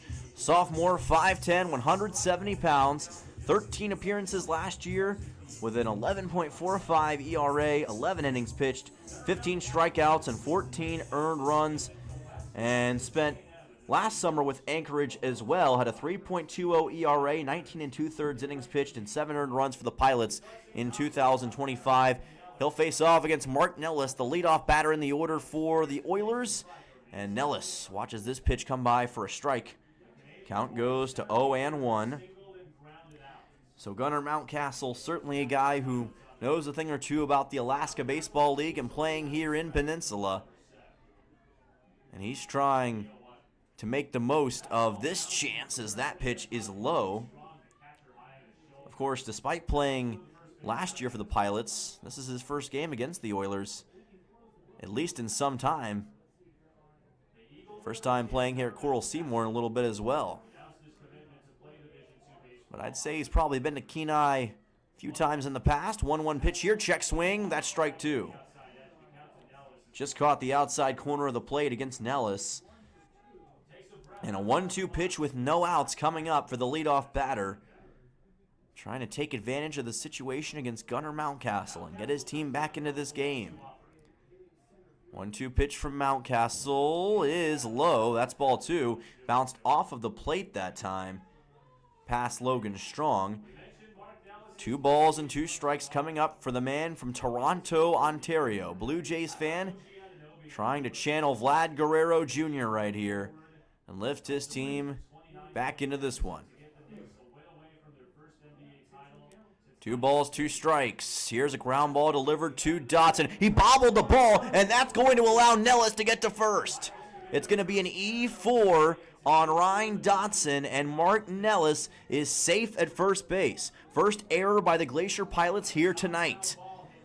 1 now for each team, and that's a costly one because if you start off with a quick out on the leadoff batter, it really puts the Oilers in a bit of a bind, even with some great batters coming up. But instead, Nellis safe at first on that E4, and Graw has a chance to make this even more interesting. Southpaw versus lefty batter here, and that pitch catches the outside corner of the plate for strike number 1. Count goes to 0-1. Luke Lusky is on deck as well. 2 straight Jackrabbits in the order right here for Peninsula. 0-1 pitch delivered by Mountcastle, and it is not going to stay in the zone this time. Count goes to 1-1. So we saw the Oilers put a run on the scoreboard in the bottom of the 4th inning, and now they're trying to get even more in this bottom of the 5th and completely turn the tide of this game. 1-1 pitch is delivered. Here is a high fly ball towards center field. Gianni camping underneath it. This time there is no bobble. Makes the catch for out number 1. So that will be it for Nolan Graw in the bottom half of the 5th, and that'll bring on Luke Lusky for Peninsula. Nellis still at first, trying to see if he can get placed further along by a different South Dakota State player in Luke Lusky. Luke Lusky with a storied history so far in his young career. Senior out of South Dakota State. This pitch catches the inside corner for a strike on a breaking ball. Count goes to 0-1. Lusky 5'10", but 230 pounds. A lot of strength in that frame. Had 13 home runs for the Jackrabbits this season. No homers yet for the Oilers in 2026. Maybe Lusky can be the man to change that. Not going to happen that way, though, as the pitch is high and outside for ball number 1 from Mountcastle. Lusky played for the Minnesota Mud Puppies of the Northwoods League in 2023, so he's no stranger to summer ball. Northwoods obviously a prestigious league as well. 1-1 pitch is high here for ball number 2. And now, of course, Lusky bringing his talents to the Alaska Baseball League. Experience of a lifetime playing up here in the last frontier. Instead of 85-degree nights, you got 50-degree nights here on the Kenai Peninsula. Count at 2-1. Runner goes. The throw to second is not in time. It'll be a stolen base for Mark Nellis. Used his speed, took off, and took that second base bag. Count will be at 2-2 for Lusky here after the looking strike, but a really nice piece of stealing by Mark Nellis. So a runner in scoring position for the Oilers, and that's what you call taking advantage of opportunities for Mark Nellis. Here's the 2-2 coming up to Lusky. Can he deliver? It is low and a little inside for ball 3. Payoff pitch coming up to Lusky right here. One of the best chances the Oilers have had yet. 3-2, 1 out, runner in scoring position. Trying to make this at least a 2-run game. Delivered by Mountcastle. Ground ball that will get into the hand of the shortstop. Can't maintain his footing, though, and that will be a single for Luke Lusky. Sizz tried to control that thing, but he kind of slipped a little bit in shallow left field, and that allowed for Lusky to take first base. Nellis safe at third. Runners at the corners for Peninsula. So that works out well for the Oilers. And all of a sudden, Peninsula's got a really good shot now of maybe tying this game up in the bottom half of the 5th. Owen Musil is at the plate. 1 for 2 on the game so far. Nellis is at third with Lusky at first. One away. Mountcastle, the southpaw, goes with a breaking ball for a strike. Count moves to 0-1. Carson McCormick and Jack Holubowski waiting behind Musil here. Wind has picked up a little bit out there. It's been a pretty steady breeze so far today. That could affect how this game plays out. Here's a fly ball foul from Musil. And that'll help Mountcastle because it brings the count to 0-2. So the 0-2 coming up for Owen Musil. An out here of any kind would certainly help the Glacier Pilots, but especially some sort of ground out or strikeout to make sure that Nellis can't advance to home plate. They'll try a pickoff here. Lusky kind of feigned as though he was going to take off for second. Remember, the Oilers could try a double steal in this situation to score Nellis, but you have to be very careful on how you do something like that. 0-2 pitch coming up. Mountcastle delivers inside on a breaking ball. Just missed for ball number 1. Count goes to 1-2 for Musil. 2026 D1 All-Region second team in the community college circuit.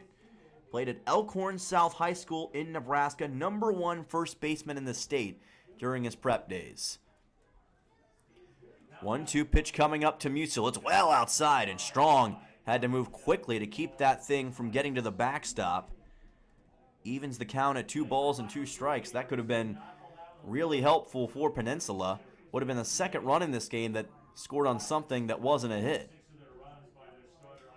Instead, Musil will try to deal with the 2 balls and 2 strike situation from Gunnar Mountcastle. Delivered to Musil, and that is going to be called for strike 3. They say Musil went around. It was very close. First base umpire made the call, and Musil gets struck out by Mountcastle. His first K of the game. 2 down here in the bottom half of the 5th, and that one a little more costly than some past ones for Peninsula. Carson McCormick to the plate. Does have a hit in this game. 1-2 overall with 1 run scored. Mountcastle looks back to first, still keeping an eye on Luke Lusky, trying to see if he can catch him napping and maybe take an out against the Oilers. McCormick got a really nice hit on a ground ball earlier on the left side. No count, 2 outs, high fastball. Count will be at 1-0. Great crowd on hand here tonight in Kenai, braving the colder conditions here on the peninsula. A lot of jackets, a lot of hoodies. Oilers trying to heat this one up. 1-0 pitch coming up from Mountcastle. This time he's able to find a strike. Count goes to 1-1. Looked for the outside corner of the zone and worked it perfectly. Oilers do not want to strand more runners on base. They've done that a few times tonight, and it's cost them a chance in some ways to get back into this game. 1-1 pitch coming up. Delivered by Mountcastle. Here is a fly ball delivered on the right side into foul ground, and it's going to land in the stands for a foul ball. So the count will be at 1-2 for Carson McCormick. And that was probably a fortunate thing, because if it had stayed in the field of play, probably wouldn't have had the distance it needed to clear the ballpark, and it could have been easily caught by someone like Cooper Kunis, the right fielder. Instead, McCormick given a new chance at life here with a 1-2 coming up with 2 outs. Nellis is at third with Lusky at first. It's all in the hands of Carson McCormick right now. 1-2 pitch. And he makes contact but fouls it back again, this time over the press box. And the count stays at 1-2. Such a crucial moment in the game for these Oilers. They've been down the entirety of this contest. Fell behind 2-0 early, then 4-0 in the 3rd inning. Got a run in the bottom half of the 4th. Now trying to add another one here in the bottom half of the 5th and cut into this Glacier Pilot lead. 1-2 pitch. McCormick, and lines it foul just to the left of the third base bag and right in front of head coach Dave Dawson, who showed his spryness and his ability to miss that baseball. Count stays at 1-2. Dave, a pretty athletic guy. Of course, played baseball back in the day and still has some good reaction time. Showed it right there. Good work, coach. Now it's going to be a 1-2 count again for Carson McCormick. 3 straight foul balls and a high pitch. Runner takes off for second, and they're going to let Luke Lusky take it. Strong kind of faked as though he was going to throw to second base, but I think that he realized they were going to try for the double steal in that situation, so he thought better of it and kept the ball, and that was probably a wise decision. So Lusky is now at second. McCormick now with a 2-2 and 2 runners in scoring position, which could be even bigger. Here's the pitch to McCormick. It's just outside for ball 3. Good awareness by Carson McCormick. That was very close, but recognized what he needed to do. And also saw that it wasn't going to make it into the zone. Maybe the biggest payoff pitch so far this season for the Oilers. 3-2, 2 outs. 2 runners in scoring position. Mountcastle to McCormick. It's high, it's ball 4. Bases juiced for Peninsula. So McCormick makes his way over to first. Second time on base tonight for him. And Jack Holubowski is going to make his way to the plate. Still 2 outs in this situation. And now the Oilers have the tying run over at first base. They're trying to do what the Pilots did early in this game and do a lot of damage in 2-out spots. Holubowski is 0 for 2 so far tonight, though. And that is a nice pitch from Gunnar Mountcastle for a strike. Counted 0-1. Broke late, right into the zone. Mountcastle at 25 pitches since entering this bottom half of the 5th, so the pitch count has gone up a little more than I'm sure he would have preferred, but he can still get out of here without allowing a run. 0-1 pitch to Holubowski. This will be a ball popped up, and it will be fouled over the Oilers dugout. And that'll keep, or move the count rather, to 0-2. Jack Holubowski making his Oilers debut tonight, looking for a shot to completely change the complexion of this game. From Bradley University. A 120 average so far with the squad. 10 hits, 9 RBIs, and 1 homer for Bradley this season. Looking for hit number 1 as an Oiler, and instead watches a fastball go high for ball number 1. Count is at 1-2. A lot on the shoulders of Jack Holubowski here to make good on the Oilers' efforts in this inning. Can he do so on the 1-2? Mountcastle. Here is a high fly ball delivered out towards shallow right center field. Right fielder Kunis makes the catch for out 3. So the Oilers come oh so close to possibly getting what would have been a game-tying 4th run, or at least adding some runs in this frame, but they're unable to. Again, the Oilers come up empty, and the Pilots maintain a 3-run lead. Was that the best shot the Peninsula had left? We'll find out as this game continues on. Back for the top of the 6th in just a moment, here with more Oilers baseball on YouTube.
Welcome back. This is Oilers Baseball on YouTube, and we've reached the top half of the 6th inning of game number 2 between the Anchorage Glacier Pilots and your Peninsula Oilers.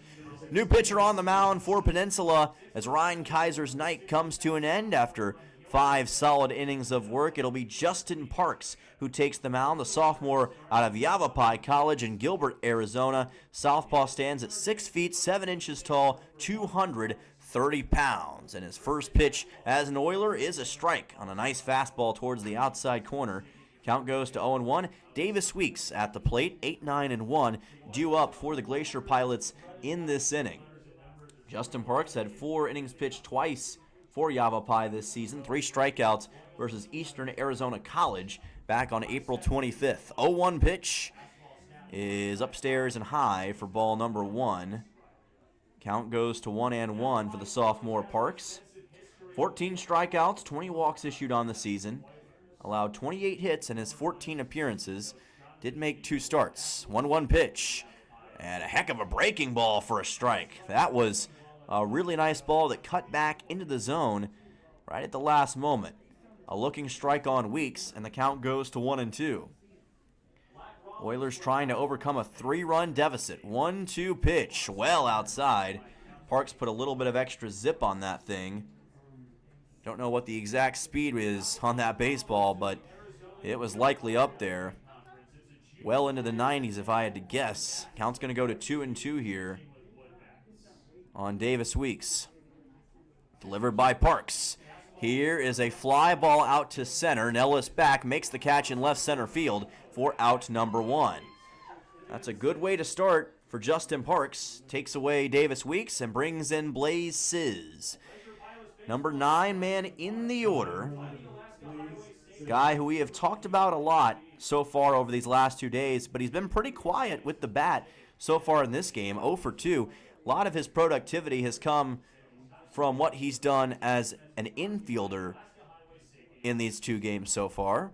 Parks, curveball for a strike. Really nice pitch by Justin Parks.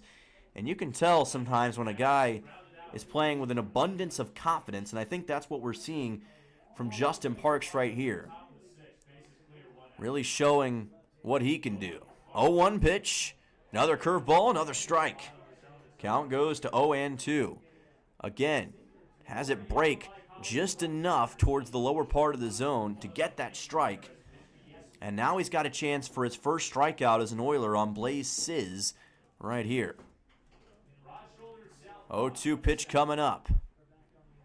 Big man fires it. It's another fly ball, this time to right center field. It's not even hardly going to leave the infield. It's caught by Luke Skinner, the second baseman, and that will be out number 2.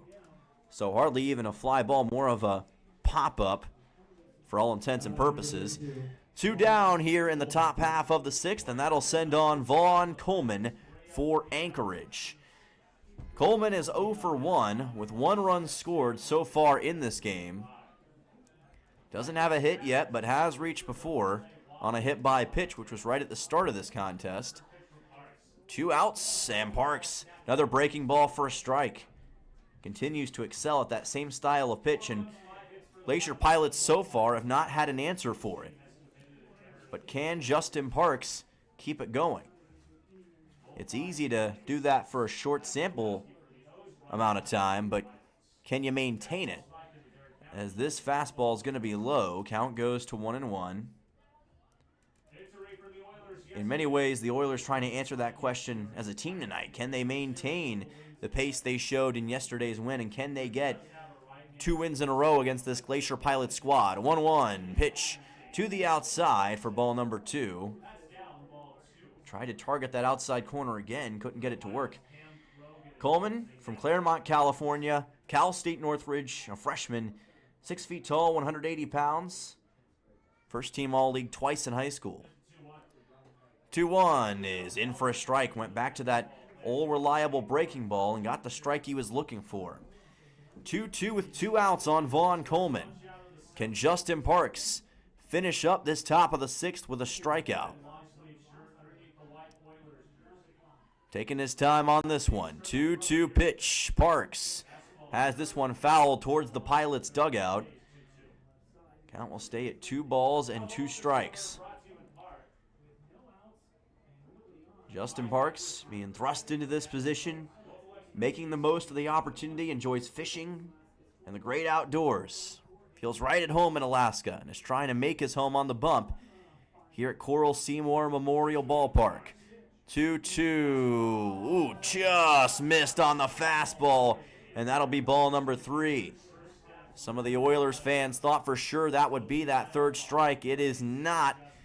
So we'll try the payoff pitch to Coleman, who's done a good job all season so far in Alaska Baseball League action of recognizing where the ball is in relation to the zone. Payoff pitch delivered from Parks. Breaking ball. That's strike 3. Coleman thought it was going to be ball 4 yet again, but this time Justin Parks caught him napping. Strike number 3, out number 3 in the top half of the 6th, and the first career ABL punch out for Justin Parks brings us to the bottom half of this inning with the score still Anchorage 4, Oilers 1. Back in just a moment to YouTube for more Oilers baseball. Don't go anywhere, folks.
Welcome back. This is Oilers Baseball on YouTube. Dylan Simmons with you at Coral Seymour Memorial Ballpark with the Anchorage Glacier Pilots on top of your Oilers by a score of 4-1 in this bottom half of the 6th inning. There's a new pitcher on the mound for the Anchorage Glacier Pilots, the 3rd of the game. It's Cam Krogan, senior out of Pepperdine, hails from Danville, California. Had a total of 2 innings pitched for Pepperdine this past season, and he'll contend with Luke Skinner for his first bit of action against the Peninsula Oilers this season, as this pitch is going to miss a little bit to the outside. Count goes to 1-0. Skinner so far 0 for 1 in this contest, and make it ball 2. Couple of pitches missed here for Skinner early. Krogan should say 2 innings pitched with the Glacier Pilots so far this year. Has appeared once this season, so misspoke a second ago. 3 total strikeouts against Chugiak at Mulcahy Stadium. Misses here for ball number 3, and the count goes to 3-0. So one of those guys who does have prior experience for the Glacier Pilots trying to make use of it, and he does get a fastball for a strike a little bit lower in the zone against Skinner. Count moves to 3-1. Krogan at a season-high 2 1/3 innings pitched with 5 strikeouts against Fresno State for Pepperdine back on February 23rd, and that's strike 2 on another fastball. Again, able to get a strike on Luke Skinner. And we got a payoff pitch with no outs coming up here to start off the bottom half of the 6th inning. Pitch delivered by Krogan, chopped foul to the right of the first base bag. Count remains full. Krogan, big fan of pickup basketball, is a fun fact. and a big Randy Johnson fan. And you can kind of see some of the inspiration, the way he pitches. Here's a line shot that gets past the diving Ryan Dotson for a base hit. Luke Skinner with a leadoff single for Peninsula. That is his first hit of this contest, and it sets up the Oilers well in this bottom half of the 6th inning. It's also the first hit, period, for Luke Skinner for the Peninsula Oilers this summer, and what a way to do it on that diving liner out towards shallow right field. That'll send on the next man in the order, Garrison Jones, coming in as a pinch hitter for Isaac Fernandez. And now he's got a chance to possibly help his team to add some more runs here. Jones came on late yesterday as well for Peninsula. And he's got a chance here with Skinner over at first. Jones, the lefty batter at the plate, another Yavapai College product, getting a shot here against Cam Krogan. And this pitch is well inside, bobbled by Strong. Again, did a great job just to keep it in front of him. Count's going to be at 1-0. Peninsula understands that at this point in time, you got to take advantage of these opportunities. With how late it is in the game, not going to have many more shots, even with how well the defense is playing, and that's going to hit Jones. Hit by pitch. It'll bring Skinner on to second, Jones to first, and that hit Jones, it looked like, right on the right shoe. So a couple runners aboard now for Peninsula, and that'll send on Brooks Hassenclaver for Peninsula, as this Oilers squad continues to apply pressure to the new pitcher, Cam Krogan, and perhaps put themselves in very good position to tie this game up. So that'll bring on the next man, as we mentioned, Hassenclaver, who is coming in as another pinch hitter for Peninsula. Number 9 man in the order now. Skinner is at second with Jones at first, and this pitch is in for a strike from Cam Krogan. Count goes to 0-1. And obviously at this juncture, Coach Dawson feels as though this is the best thing to do in the interest of an Oilers victory. Hassenclaver with an 0-1 pitch, and this is low inside, almost another hit by pitch. Cam Krogan having some trouble maintaining consistent control. 1-1 coming up once again for Brooks Hassenclaver.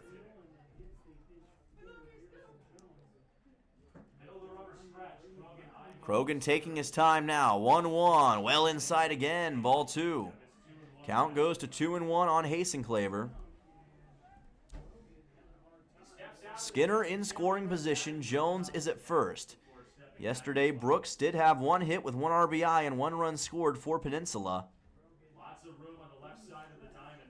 Certainly knows how to get it done against the Glacier Pilots. Can he do it here on a 2-1 pitch? Here's a throwback to second to try to get Skinner on a pickoff. They're unable to get him. Ruled safe by the umpire. We'll go back to the top of the order with Mark Nellis after this at-bat from Hassenclaver. Biggest thing here is avoid any sort of routine ground out if you can to avoid the potential of a double play. Here's a ground ball delivered right to first base. Bobbled by the first baseman. It got through his legs, and Hassenclaver is going to be safe, it looks like, at first base. Yes. So Hassenclaver will take his spot at the first base bag. I didn't see a safe signal from the first base umpire. That's why I was a little confused at first, but Hassenclaver will get over there. It's going to be an E3 officially, and that loads the bases for Peninsula. So Skinner now to third, Jones at second, Hassenclaver is at first, bases juiced, the tying run at first base, Mark Nellis is at the plate. Leadoff man in the order is on for Peninsula. As this fastball misses outside, count goes to 1-0. And perhaps the woes of the Glacier Pilots bullpen coming into play here, and it could be costly in this bottom half of the inning. They got to get this fixed quickly. Oilers hoping, though, they can keep the good times rolling. Still no outs with this bases loaded situation. There's a breaking ball for a strike. Count goes to 1-1.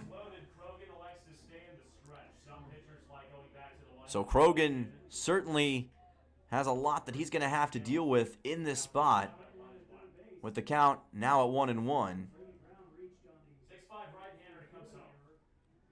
Delivers this pitch well to the inside. That is almost a hit by pitch on Nellis. Count goes to 2-1 here. Nobody else up in the Glacier Pilots bullpen. This is Krogan's first inning of work. He's yet to record an out. Count will be at 2-1 coming up for Mark Nellis, the leadoff man in the order. Pitch delivered by Krogan. Here's a ground ball. It gets past the shortstop. Skinner scores. Coming around is Jones. The throw to home plate is not in time. It is a one-run game here in Kenai. Two-run single for Mark Nellis. And all of a sudden, the Oilers, who were down and out for a large majority of this game, have opened things up against this Anchorage Glacier Pilot squad. And it is Mark Nellis with a beauty of a two-run single to make this a 4-3 game. How about that? That is what you call a clutch piece of hitting from Mark Nellis. And he's going to try to maybe become a guy that gives the Oilers the lead in this situation. Hasten Claver is at second. Jones and Skinner both scoring in that situation. Nellis awarded with the 2 RBIs. And we'll see a meeting on the mound here for Anchorage. Still no outs in this situation for the Oilers with Nolan Graw at the plate. And we'll see what Rich Price wants to do in this situation with Cam Krogan, just trying to kind of calm the nerves in this spot and make sure that he doesn't lose the handle completely of this contest, with Hasten Claver representing what would be the tying run for the Oilers in this game. Opportunity is knocking for Nolan Graw and the Oilers in this spot. 2 runs scored in this bottom half of the 6th. 7 total hits now for the Oilers compared to the Glacier Pilots 5. And bunt is being shown by Graw. This pitch will be low. Count moves to 2-0.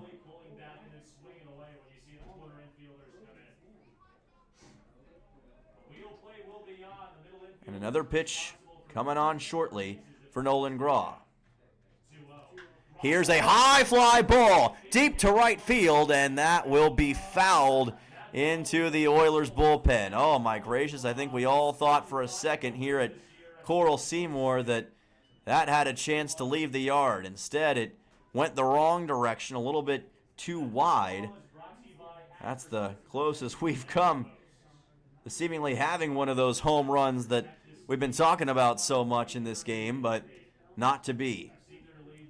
2-1 count. Now Graw showing bunt. Is he going to try it? He did, but he fouls it back. And that'll bring the count to 2-2 for Peninsula.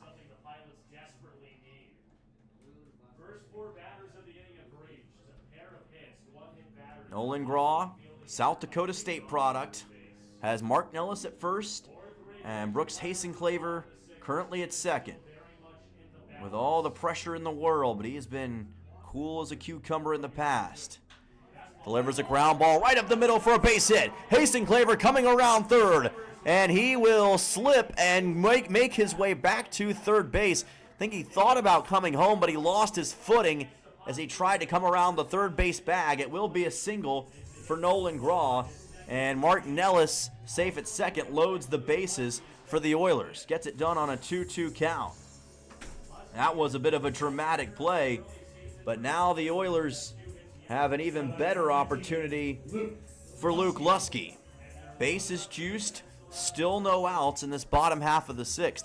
And now the Glacier Pilots have to start to ask themselves, how much further do we want to tempt fate in this spot and keep Cam Krogan in? Because this is starting to come unwound for this Anchorage squad. This pitch to the outside. Count goes to 1-0 for Lusky. Owen Musil currently on deck. This top part of the order is had some pretty good success tonight. Oilers now with 8 total hits in this game. They've had several obviously alone in this bottom half of the 6th. That pitch comes in high, and the count goes to 2-0 for Lusky. 2-0 pitch coming up for the South Dakota State Jackrabbit.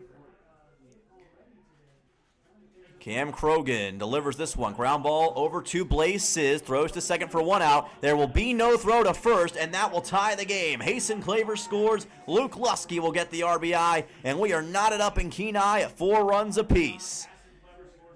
Luke Lusky gets the job done for Peninsula, and the Oilers have come back from a 4-0 deficit to tie the game at 4 runs apiece. Hasten Claver scores. Nellis is at third, and Luke Lusky is at first. And all of a sudden, this Oilers team is brimming with confidence and power here. We'll see if they can continue to get the job done in this bottom half of the 6th as we continue on. Lusky will be officially awarded with the RBI, and it's now Owen Musil at the plate with this game tied at 4 runs apiece. Musil with the count at 0-1. Krogan's pitch is in here for a strike. Count moves to 0-2. Nellis currently at third base. He would give the Oilers the lead in this spot. There is 1 out for Peninsula here in the bottom half of the 6th inning. 3 runs scored for the Oilers.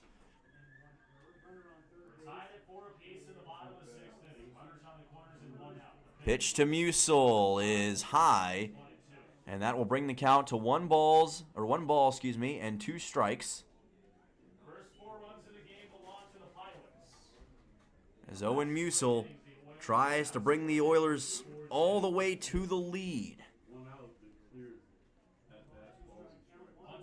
Pitch to Musil, fouls this one back. That will keep the count at 1-2. The freshman out of Kansas City, Kansas Community College, helped the team to a 43-20 record this past season, and is now looking to get the job done here for Peninsula against Krogan. Pitch is delivered well inside, almost a hit by pitch, and Lusky will take off for second and get it on the stolen base. That moves the count to 2-2. And now 2 runners in scoring position for Peninsula, set up even better in this spot. Payoff pitch coming up, I should say, for Owen Musil. 3-2 with 1 out. What does he have in store? Krogan's pitch is fouled off on the right side. Keeps the count full for Owen Musil. Got another 3-2 coming up here.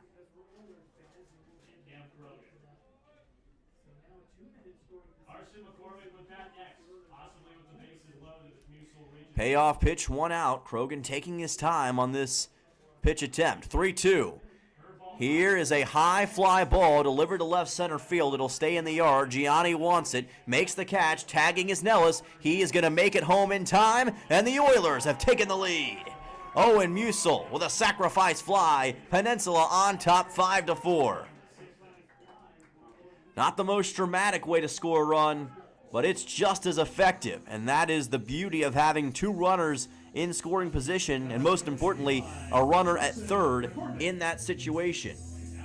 Musil gets the sac fly, and Peninsula has taken their first lead of the contest. Lusky will stay at second. 2 outs here in this bottom half of the 6th inning. Carson McCormick is at the plate. Delivers a little looper down towards the right field side, and it's caught by Cooper Kunis for out number 3. But Peninsula scores 4 runs in the bottom half of the 6th inning, and they take a 5-4 lead over the Anchorage Glacier Pilots.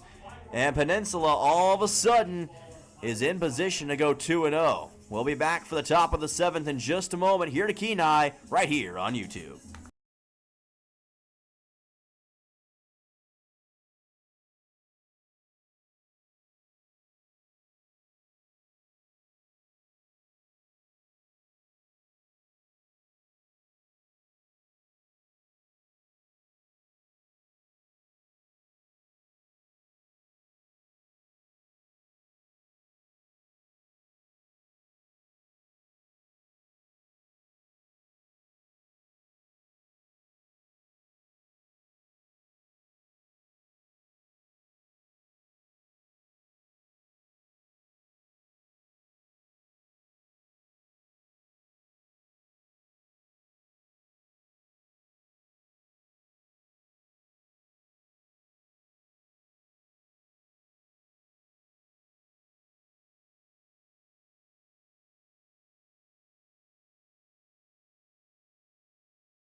Welcome back to Kenai, Alaska. Dylan Simmons with you, and your Oilers are on top of the Anchorage Glacier Pilots by a score of 5-4. 4 runs scored in the bottom half of the 6th inning. 8 total hits now for Peninsula. Justin Parks remains on the mound. Cooper Kunis for the Glacier Pilots will lead off the top half of the 7th. A couple of defensive substitutions for the Oilers in the game. Garrison Jones is now the catcher, and Brooks Hasenclaver takes over in right field for the Oilers, as the count will be at 1-0 here after that pitch from Justin Parks, who did a whale of a job in the top half of the 6th to shut out the Glacier Pilots once again, and delivers a strike here to bring the count to 1-1. And the interesting thing about this contest is it kind of mirrors what happened yesterday between the Oilers and the Glacier Pilots, when Peninsula had the lead early and ended up having to try to protect it all the way through, did so, won the game. Breaking ball for a strike here for Parks. But the difference is between yesterday and today is that in this game, the Oilers were the team trailing early, but they actually completed the comeback against the Glacier Pilots. But now they have to try to hold on to this lead. Pilots have not scored a run since the top half of the 3rd inning. And Justin Parks trying to keep it that way. 1-2 pitch. Here's a comebacker up over the mound, picked up by the shortstop. Graw throws on to first and gets it there in time for a 6-3. Nice job by Nolan Graw on that bouncing ball right up the middle. Able to grab the chopper and take care of Cooper Kunis. That will send on Antonio Gianni for the Glacier Pilots. Gianni has been somewhat quiet today, but still is 1 for 2 with 2 runs. Only quiet by his lofty standards. Trying to see if he can get back on base. He's reached twice today, so maybe that quiet description wasn't the best I've ever had, as he's going to deliver a ball popped up on the right side. Lusky giving chase, as is Hasenclaver, but neither one can make a play on it, as it lands in the Oilers bullpen for a foul ball. Gianni's been one of the more explosive players for the Pilots this season. Outside of Jake Dahl, he was probably the best batter that Anchorage had yesterday. Has the count at 0-1 here with 1 out. Pilots, despite all the drama in the bottom of the 6th, they're still only down 1 run, and that's the important thing for both the Oilers and the Pilots to remember. There's still some baseball yet to be played here tonight. 0-1 pitch. He's going to lay down a bunt, picked up by Parks, throws on to first, and that will be out number 2. Gianni tried to catch him napping, and it did not work. Justin Parks was on top of that, and that is 2 down here in the top half of the 7th inning. Pilots still searching for answers against this Oilers defense. Jake Dahl will come to the plate for Anchorage. This Pilots team trying to get win number 2 on the season and trying to get their first win at this ballpark since 2024. Actually, since 2023, I should say. Didn't win a single game here in 2024. 2 outs here. Jake Dahl at the plate, lefty versus lefty. High fly ball, stays in the yard to right field. Hasenclaver camps underneath it and makes the catch for out number 3. A 1-2-3 inning for Justin Parks and the Oilers. It's stretch time here in Kenai. Peninsula on top 5-4. We'll see if they can add to it in just a moment. Back here in just a little bit on YouTube.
Welcome back to Kenai, Alaska. Dylan Simmons with you for more Oilers baseball action, and what a dramatic game it's been. Peninsula on top 5-4 over the Anchorage Glacier Pilots.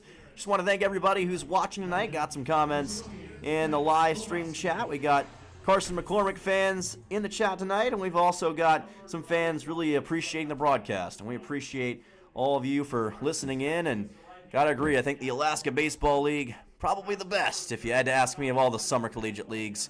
A little biased, but it's a lot of fun up here. New pitcher on the mound for the Anchorage Glacier Pilots. Mason Timmick places this pitch a little bit wide. Count goes to 1-0. Timmick out of Long Beach State and Torrance, California, watches a softly hit ball. Don't know what happened there. Be fouled off to the left side. Count goes to 1-1. Jack Holubowski is at the plate for Peninsula. Peninsula had a dramatic bottom half of the sixth, scored 4 runs in that inning to help themselves to this now 5-4 lead, and are trying to keep it that way. Mason Timmick trying to limit any damage that takes place here, as that's fouled off on the right side by Holubowski. Count goes to 1-2. Mason Timmick had a season-high 3 strikeouts versus Cal State Northridge back on April 2nd. 2 innings pitched against San Diego State as well, so has experience against a couple of known ABL schools. 1-2 coming up to Holubowski is low for ball number 2. Count evens at 2 balls and 2 strikes. Cam Krogan pitched in the bottom half of the 6th and had a lot of trouble against this Oilers lineup. Peninsula capitalized on it, and they're hoping that'll be enough to spring them to a victory here tonight. Count is at 2-2, and a slider's in for a strike. Able to get Holubowski looking, 1 down in the bottom half of the 7th inning. So a good start for Mason Timmick. That will bring on Luke Skinner for the Oilers. Number 7 man in the order. Wants to show that he's got something to say before this one is all said and done. Skinner's grandfather, Mike, pitched for the Pittsburgh Pirates. Former standout at East Ridge High School in Minnesota. All-state and all-tournament player. 1 away, pitch delivered low to Skinner. Skinner already with a 1-for-2 night and 1 run scored. Got a single his last time up. Count will go to 1-0 here for Timmick against Skinner. Lefty batter, number 7 in the order, has Garrison Jones waiting behind him. This ball softly hit down the third base line and fouled just barely. Count goes to 1-1. And that will give another chance for Luke Skinner right here. And because of the way this field is set up, it's a natural grass field, so the ball doesn't roll nearly as much as it would on turf. That can be a good or a bad thing depending on who you ask. Oilers have made the most of it. 1-1, and this will be fouled off by Luke Skinner. Count will go to 1-2. Of course, Peninsula wants to add a little bit of insurance before this thing is over, and they believe that Luke Skinner certainly has the capability to do so in this one. 1-2 pitch from Timmick is low. That was in the dirt, and that's ball number 2. Count evens at 2 balls and 2 strikes for Luke Skinner. His Oilers trying to remain the lone unbeaten in the Alaska Baseball League. A lot of parity early on in this ABL season. Oilers through 2 games want to remain the team in this league that's atop the standings. They can do so with a win tonight. 2-2 pitch coming up for Mason Timmick. This will be fouled off on the left side. Count stays at 2 balls and 2 strikes. These fans, got to give them credit. They have braved some cold conditions tonight. And you know, for Alaska, it's a pretty warm day. It's a summer day by Alaska standards, but for some of you watching from the lower 48 tonight, it's about 50 degrees outside. And yes, it is June 11th up here. Counts at 2-2. Here's a high drive to right field, fouled towards the Oilers bullpen. We've seen a few different balls end up in that location tonight. Count stays at 2-2. Oilers in their all-white uniforms again tonight, as they were last night. Hey, maybe it's a good luck charm, and maybe they'll stick with those as long as they keep winning. We'll see if that's the kind of mentality they want to have. 2-2, and that is low for ball number 3. Read well by Luke Skinner. We've got a payoff pitch coming up. Trying to work this count well against Mason Timmick and get himself another hit right here. Would be his second as an Oiler and his second of the game. 3-2 coming up to Skinner, and called strike 3. That will take care of Luke Skinner. It's out number 2 in the bottom half of the 7th, and Timmick's first strikeout of this contest. Garrison Jones is going to come to the plate for Peninsula. And Garrison Jones in this contest so far has no hits, but has scored a run, reached on a hit by pitches last time up, so an odd 0-for-0 count because of that. 9 total hits for the Oilers to the Pilots' 5. And much like we talked about a lot yesterday, it's been all about the timeliness of the hits for both sides that's made the most. And with the Oilers, it worked out yesterday early on in the game, and it allowed them to take the victory. Bunt being shown by Jones, tried to lay it down, and he could not. That'll bring the count to 1-1. Meanwhile today, the Pilots early secured several big hits that brought in several runs. Oilers have gotten a lot of hits, but couldn't always score runs off of them until that bottom half of the 6th, where they got 4 of them. And honestly, this game could be in the 10-4 range if the Oilers could have capitalized on a few of those opportunities earlier. But regardless, they had the lead now. 1-1. Here's a chopper along the left side, picked up by the third baseman, thrown on to first in time for a 5-3, and that will put an end to this bottom half of the 7th inning. So the Oilers this time come up empty against the Glacier Pilots. Good start for Mason Timmick, and we'll move on to the top half of the 8th. Back in just a moment with the Glacier Pilots bats and Justin Parks for the Oilers on the bump here on YouTube.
Welcome back here to Kenai, Alaska. Dylan Simmons with you for Oilers Baseball on YouTube, and Peninsula on top of the Anchorage Glacier Pilots by a score of 5-4, trying to hold on here at Coral Seymour Memorial Ballpark. 5, 6, and 7 due up in the order for the Glacier Pilots. Braden Horn, Logan Strong, and Ryan Dotson.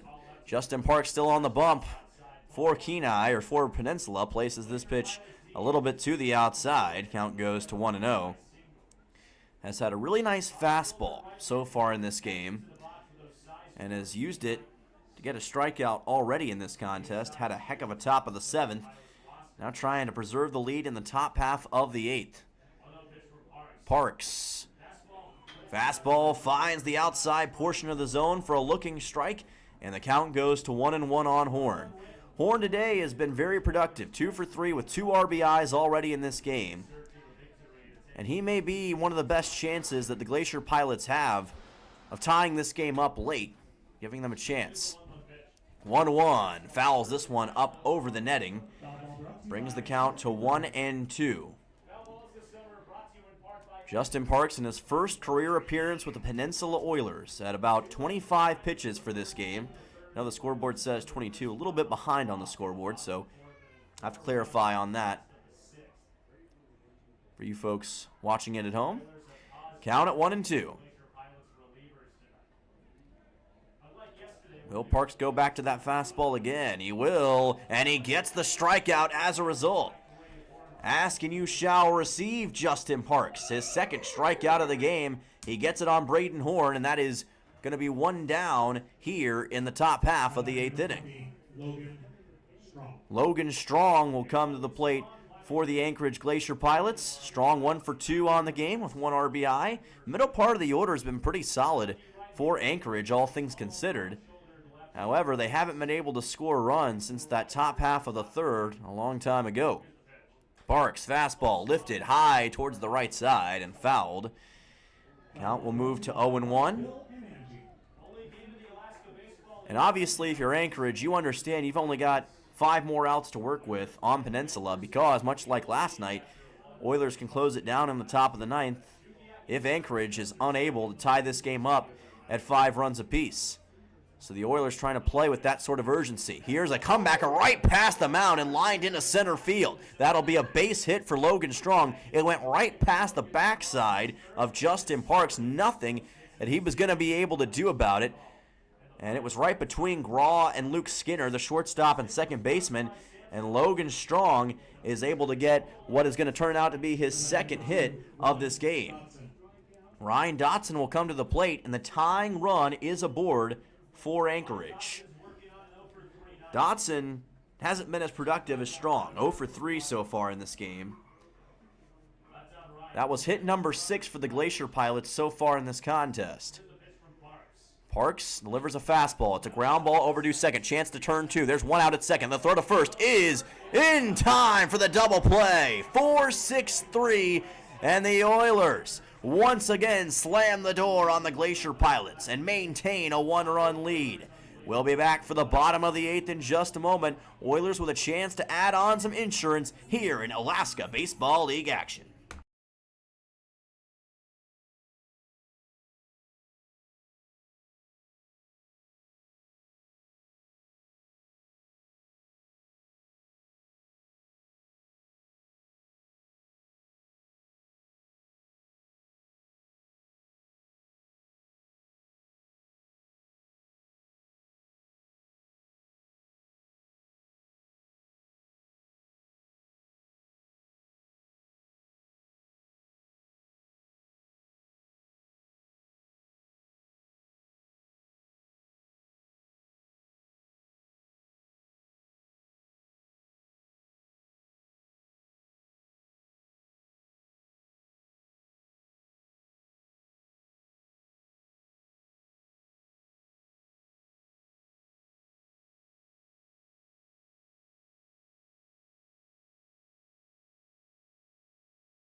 Welcome back. This is Oilers Baseball on YouTube, and Peninsula on top of the Anchorage Glacier Pilots 5-4 as we've reached the bottom half of the 8th.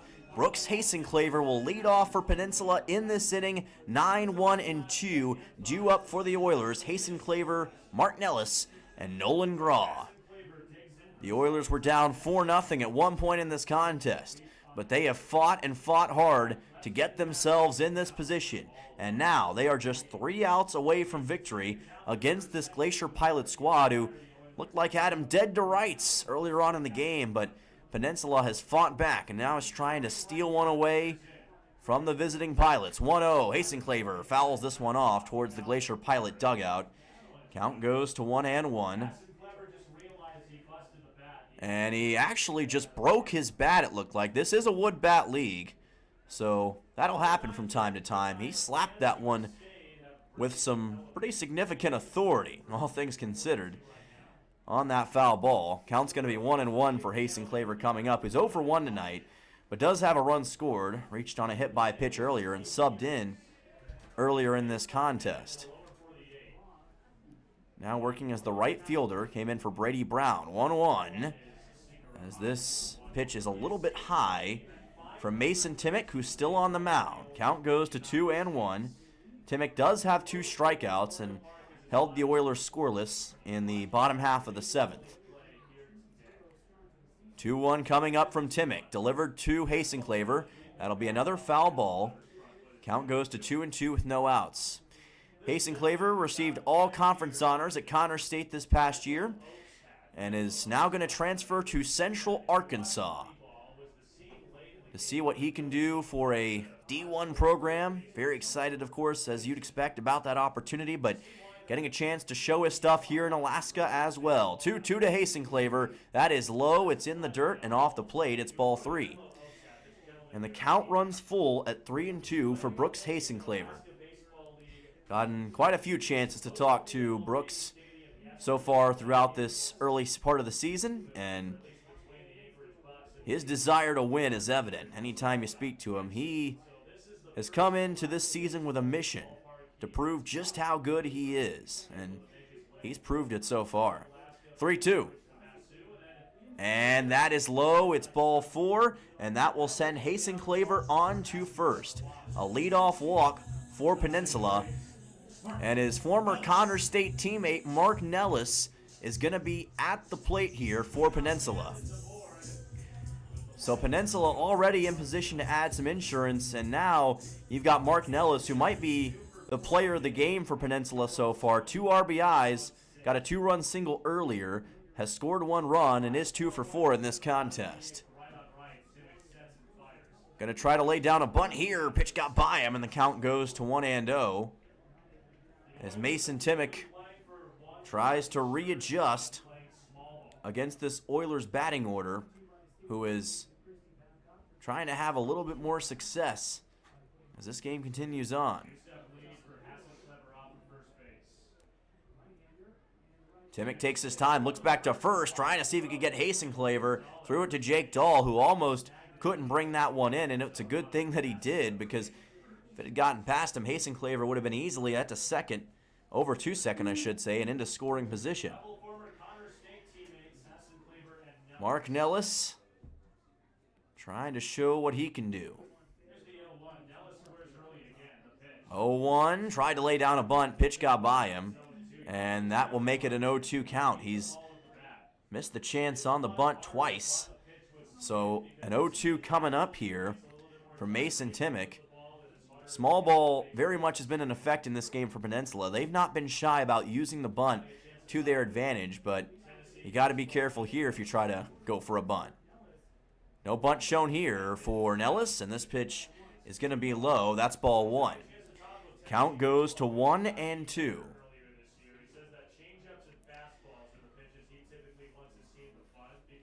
Doubt we're going to see the bunt because of the 2-strike situation. So Nellis just looking for a solid bit of contact into the outfield. 1-2 pitch from Timmick. It's low and outside, ball 2. Count evens at 2 balls and 2 strikes for Timmick, who's got well over 25 pitches so far in this game. One of a few different pitchers that Anchorage has used in this contest. And it was Cam Krogan who really surrendered the lead to Peninsula in the bottom half of the 6th with the 4 runs given up. This is a breaking ball well outside of Nellis and well outside of the zone that brings the count full to 3-2.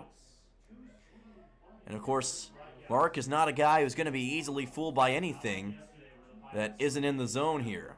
Timmick's going to have to work for it if he wants that strikeout against Mark Nellis. Payoff pitch. Jason Claver goes. Pitches to the outside. It's ball 4. So back-to-back walks issued to both the Connor State guys. Jason Claver to second, Mark Nellis to first. 2 runners aboard for Peninsula, and that'll bring Nolan Graw to the plate as Mason Timmick maybe starting to lose the handle just a little bit late in this contest, which is music to the ears of this Oilers squad. Overcast sky here in Kenai, Alaska.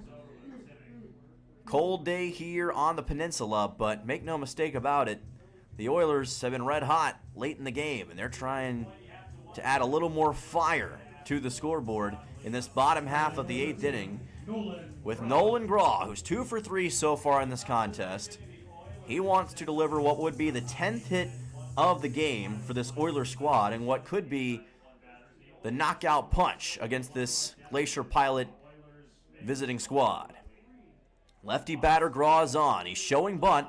May try to go back to small ball here for the Oilers. Here's the pitch, and it's low. It's a foul ball. Count goes to 0-1 on Graw. Going to reset right here at the plate. And again, it's not surprising to see this in a no-out situation where, for all intents and purposes, you're just trying to add a couple more runs. Of course, you want more runs, but you take what you can get in this situation already with the lead. 0-1 pitch coming up. Bunt is laid down by Graw. Nicely done along the third base line. Throw to first is just in time for the out. Heck of a throw by Mason Timmick to get it there to first in time to get Graw. That will be out number 1 here in the bottom half of the 8th inning, but the bunt does its job and advances Jason Claver and Nellis to 3rd and 2nd respectively. Still just 1 out in the bottom half of the 8th, and that'll send on the other South Dakota State Jackrabbit, Luke Lusky. Well, he's going to be intentionally walked, so you can forget about an at-bat for him in this spot. He will make his way over to first, and we'll see, with the bases now loaded for the Oilers, what can be done by Owen Musil. So Musil to the plate. Number 4 man in the order, cleanup man in the order for Peninsula. 1 for 4 today, but does have an RBI, and he's going to have a brief conversation with Dave Dawson about what Peninsula needs to do in this situation. With the bases already juiced, you don't need to worry, obviously, about a bunt in this situation. Biggest thing you want to do here is just try to get something into the outfield of any variety, whether it's a sacrifice fly or otherwise. Obviously, an extra base hit would be all the better for Owen Musil, but your biggest prerogative right now is score runs and put this thing away to clinch your 2nd straight win in 2 days to open up this 2026 Alaska Baseball League season. So Musil at the plate against Timmick. Base is loaded, 1 out, and this pitch is low and outside for ball number 1. Logan Strong had to work to keep that baseball in front of him. And obviously he understands the importance of that at this juncture as well. Anything that gets past him would automatically score Brooks Hasenclaver over at 3rd. Another pitch to Musil, well outside for ball number 2. And with every ball that Timmick continues to pitch, he gets closer and closer to scoring a run automatically for the Oilers on a base on balls. That would be just as good for Peninsula as anything else at this point in time. Timmick's got to find a way to get this one back in the zone for the Pilots, or it could get ugly. 2-0 pitch. That's ball 3. Another breaking ball well outside, and the Oiler fans hoping that that continues on. Can Owen Musil force yet another walk and give the Oilers a 2-run lead here in the bottom half of the 8th inning. He's going to have a 3-0 coming up. He can be a little aggressive if he wants to be. Desperate time here for Mason Timmick.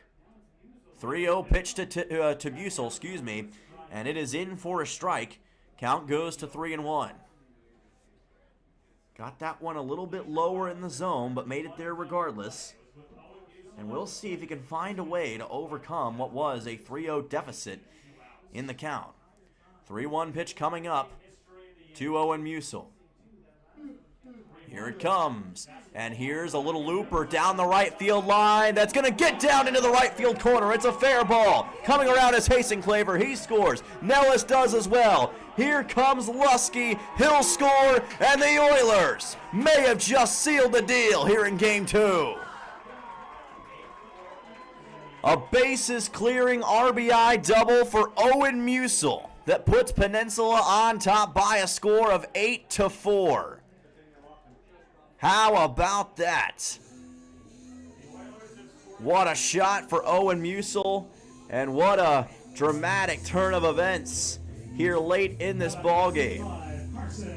A 3 RBI swing for Owen Musel, who was pretty dominant yesterday as well. Had 2 RBIs and 1 hit, had a 2-run single in last night's game, and he gets a 3-run double here in today's game. Carson McCormick comes to the plate. Still just 1 out and an 8-4 Peninsula lead. This will be fouled off on the left side. Count goes to 1-0. McCormick, the number 5 man in the order. But Peninsula certainly brimming with confidence right now, and unless something dramatic happens in the top of the 9th, it looks like they may just be able to close this thing out on their way to a season-opening win. Or a season-opening 2 wins. That's a swing and a miss for McCormick. Count goes to 0-2.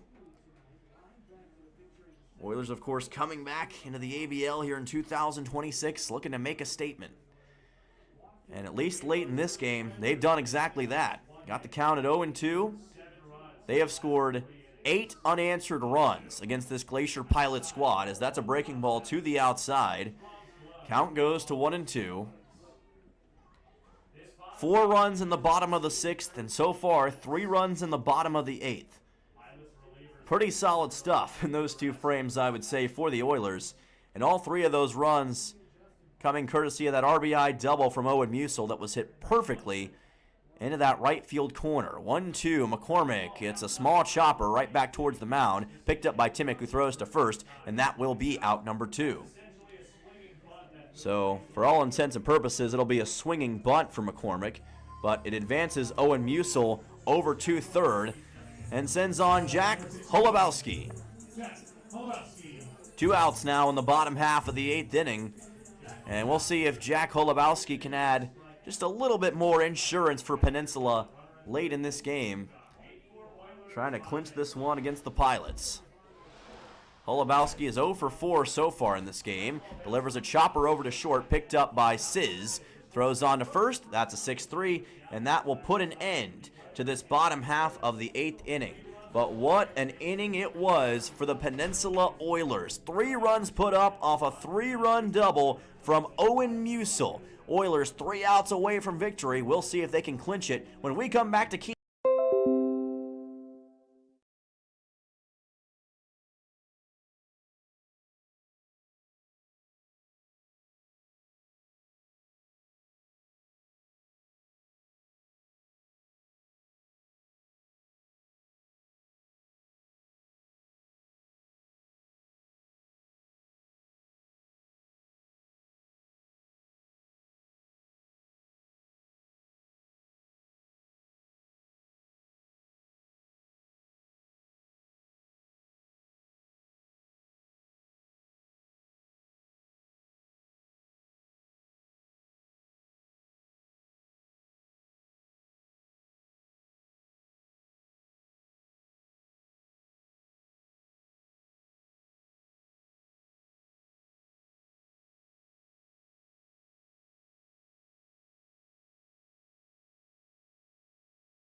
Welcome back. This is Oilers Baseball on YouTube, and Peninsula is 3 outs away from picking up win number 2 here in game number 2 of the season. Davis Weeks is at the plate. Justin Park still on the bump, trying to close this thing out against the Glacier Pilots. Zips in a fastball that's going to miss the zone and get away from Garrison Jones. Count goes to 1-0. This Oilers squad putting up 3 runs in the bottom half of the 8th to seemingly put this game away. However, we've seen Anchorage have some pretty good innings so far in this series. Had 2 runs in both the top of the first and top of the third. And they need a magical inning like that to have a chance here. As this pitch misses low, count goes to 2-0 for Davis Weeks. Number 8 man, in the order for the Glacier Pilots. As that pitch is going to be low. That is not Davis Weeks, actually. My apologies. That is a pinch hitter, I believe, for the Glacier Pilots instead. That's Drew Perigo at the plate. So, want to make sure to clarify that for all the folks at home. 2-1. So that pitch is going to come in low. Count goes to 3-1. Apologies for the mistake, folks. Had some other things I was looking at on the scoreboard. 3-1 pitch. So much like the Oilers did yesterday, Glacier Pilots trying some pinch hitters here to give themselves a position. 3-1 outside. That's ball 4. And Perigo will make his way over to first.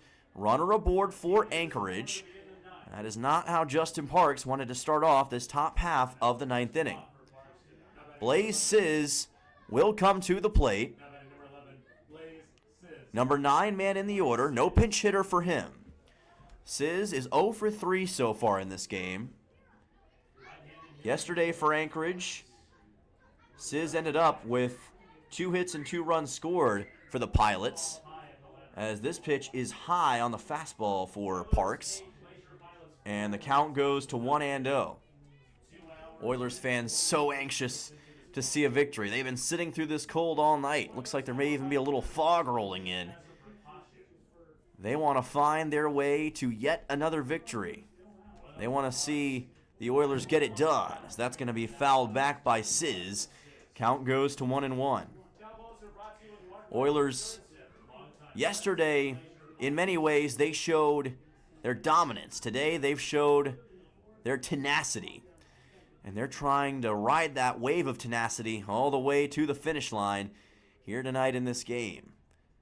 Overcoming that 4-0 deficit. 1-1, swing and a miss for Sizz. Count goes to 1-2. Heck of a breaking ball by Justin Parks to get the strike. Can he get one more to get the first out in the top of the 9th and bring us back to the top of the order for the Glacier Pilots and Vaughn Coleman? The southpaw Parks. What will he go for here? 1-2 pitch. That is high on the fastball. Count goes to 2-2. Tried to get the top part of the zone against Sizz. Didn't bite. And it was a good decision. 2 balls and 2 strikes coming up. Parks delivers. That's high and tight. Ball 3. So all of a sudden, what was a 1-2 count is quickly moved into a 3-2 situation for Blaze Sizz. And the Pilots have a very legit opportunity here to put a couple runners on board and make this top half of the 9th a little bit more interesting late. Payoff pitch coming up. Parks watches this one get fouled off on a fastball. Sizz sends it into the net. Count stays full at 3-2. It is a chess match right now between Sizz and Parks. And the only question is who's going to bite first.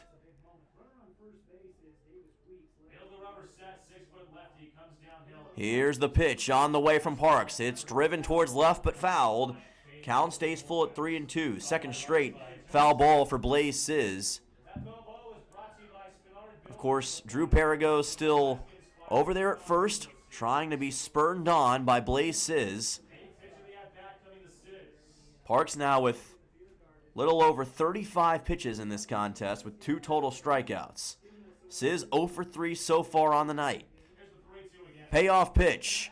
And called strike 3. Way to clutch up Justin Parks. 1 down in the top of the ninth. He had to fight for that one against Sizz, but eventually he did get him, and he gets the strikeout he was looking for here in the top half of the ninth inning. Vaughn Coleman will come to the plate. Oilers 2 outs away from victory. Coleman's 0 for 2 so far in this game, with 1 run total scored tonight. Yesterday, Vaughn Coleman had 1 hit and 1 run for the Glacier Pilots against the Oilers. Still no hits so far in this one. Here's a breaking ball for a strike. Justin Parks just continues to look impressive throughout the course of this game. Has come in and really dominated this Glacier Pilots lineup. Anchorage has not scored again since the top half of the 3rd inning. And a big part of that has been what Justin Parks has been able to do. 0-1 pitch is high for ball number 1. Count goes to 1-1. Parks now above 40 pitches for the game. And again, the Pilots still a long way away from possibly tying this thing up, down 4 runs. They need a lot to go their way in short order with just the 2 outs to work with. Here's a pickoff attempted back to first. Haven't seen that a lot from the Oilers today. Unable to do anything with Drew Perigo. Luke Lusky over there at the first base bag for Peninsula. Count will be at 1-1 for Vaughn Coleman.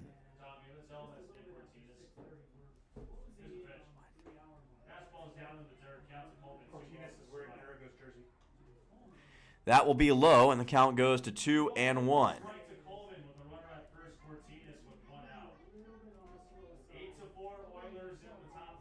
It is Nick Cortinas over at first base, by the way, for the Glacier Pilots. Apparently he's wearing Perigo's number tonight. Just made aware of that, so apologies for that, folks. Count goes to 2-1. Here's a high drive over to left field. It'll be fouled off by Vaughn Coleman. Count stays at 2-2. So Cortinas is over at first. Didn't realize he had swapped numbers. Again, you wouldn't be able to know that if it wasn't for our friends in the press box, so appreciate them for letting us know that. So it's Cortinas over at first base. Either way, the count is at 2-2 for Vaughn Coleman, who is at the plate. 2-2 pitch. Here's a little looper down the right field line. Hasenclaver trying to make a play, and he's not going to be able to. It lands in foul ground. Count stays at 2-2. Got to say, for these Glacier Pilots, they are not making it easy on the Oilers and Justin Parks here. Trying to get everything they can against him right now in order to get that out, or excuse me, in order to get runs on the scoreboard. But Parks hasn't blinked yet. 2-2 pitch. Here's a small fly ball. It's not even going to leave the infield. It'll be caught by the shortstop Graw, and that is out number 2. Great work by Graw, and there is now just 1 out standing between the Oilers and victory. Number 14, Cooper Kunis, the number 2 man in the order, will be the next man up here for the Glacier Pilots. Kunis so far today, 1 for 4 with 1 run scored. Cortinas over at first. Pretty good leadoff over towards that first base bag. But again, you just need the 1 more out if you're Peninsula. And another strike from Parks. Looking strike on Kunis on the breaking ball.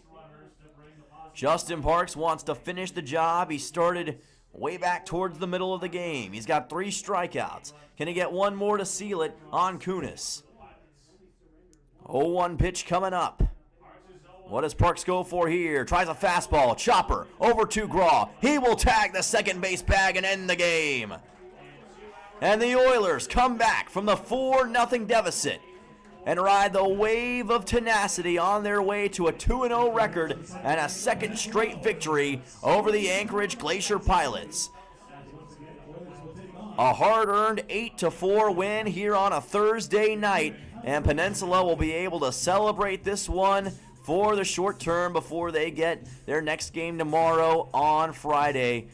But as for tonight, the Oilers can say that they were able to go into deep water and find their way to a win over this Anchorage Glacier Pilots team. What a job by Peninsula, and the hero, Justin Parks, on the mound with Owen Musil as well with a 3-run double in that bottom of the 8th to all but clinch this game. We'll take a quick timeout and be right back to Kenai for our post-game show. We'll go over the final stats for this game and preview tomorrow's matchup in Game 3 between the Pilots and the Oilers right here on the Peninsula Oilers YouTube channel.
Welcome back here to Oilers Baseball on YouTube. Dylan Simmons with you, and what a game it was here in Kenai, Alaska on this Thursday night. Oilers win by a score of 8-4 over the Anchorage Glacier Pilots, but that score doesn't tell the full story. It was a dramatic game from start to finish.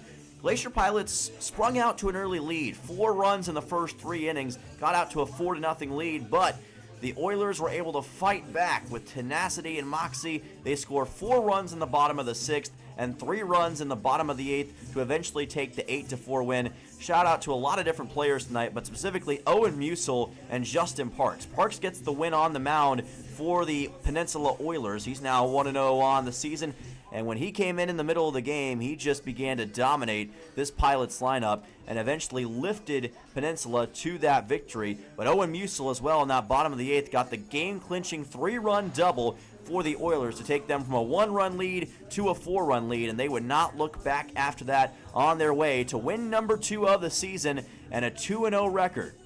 Oilers remain the lone undefeated team in ABL action, and they will look to preserve that record tomorrow when they take on the Glacier Pilots for game number 3 on a Friday night.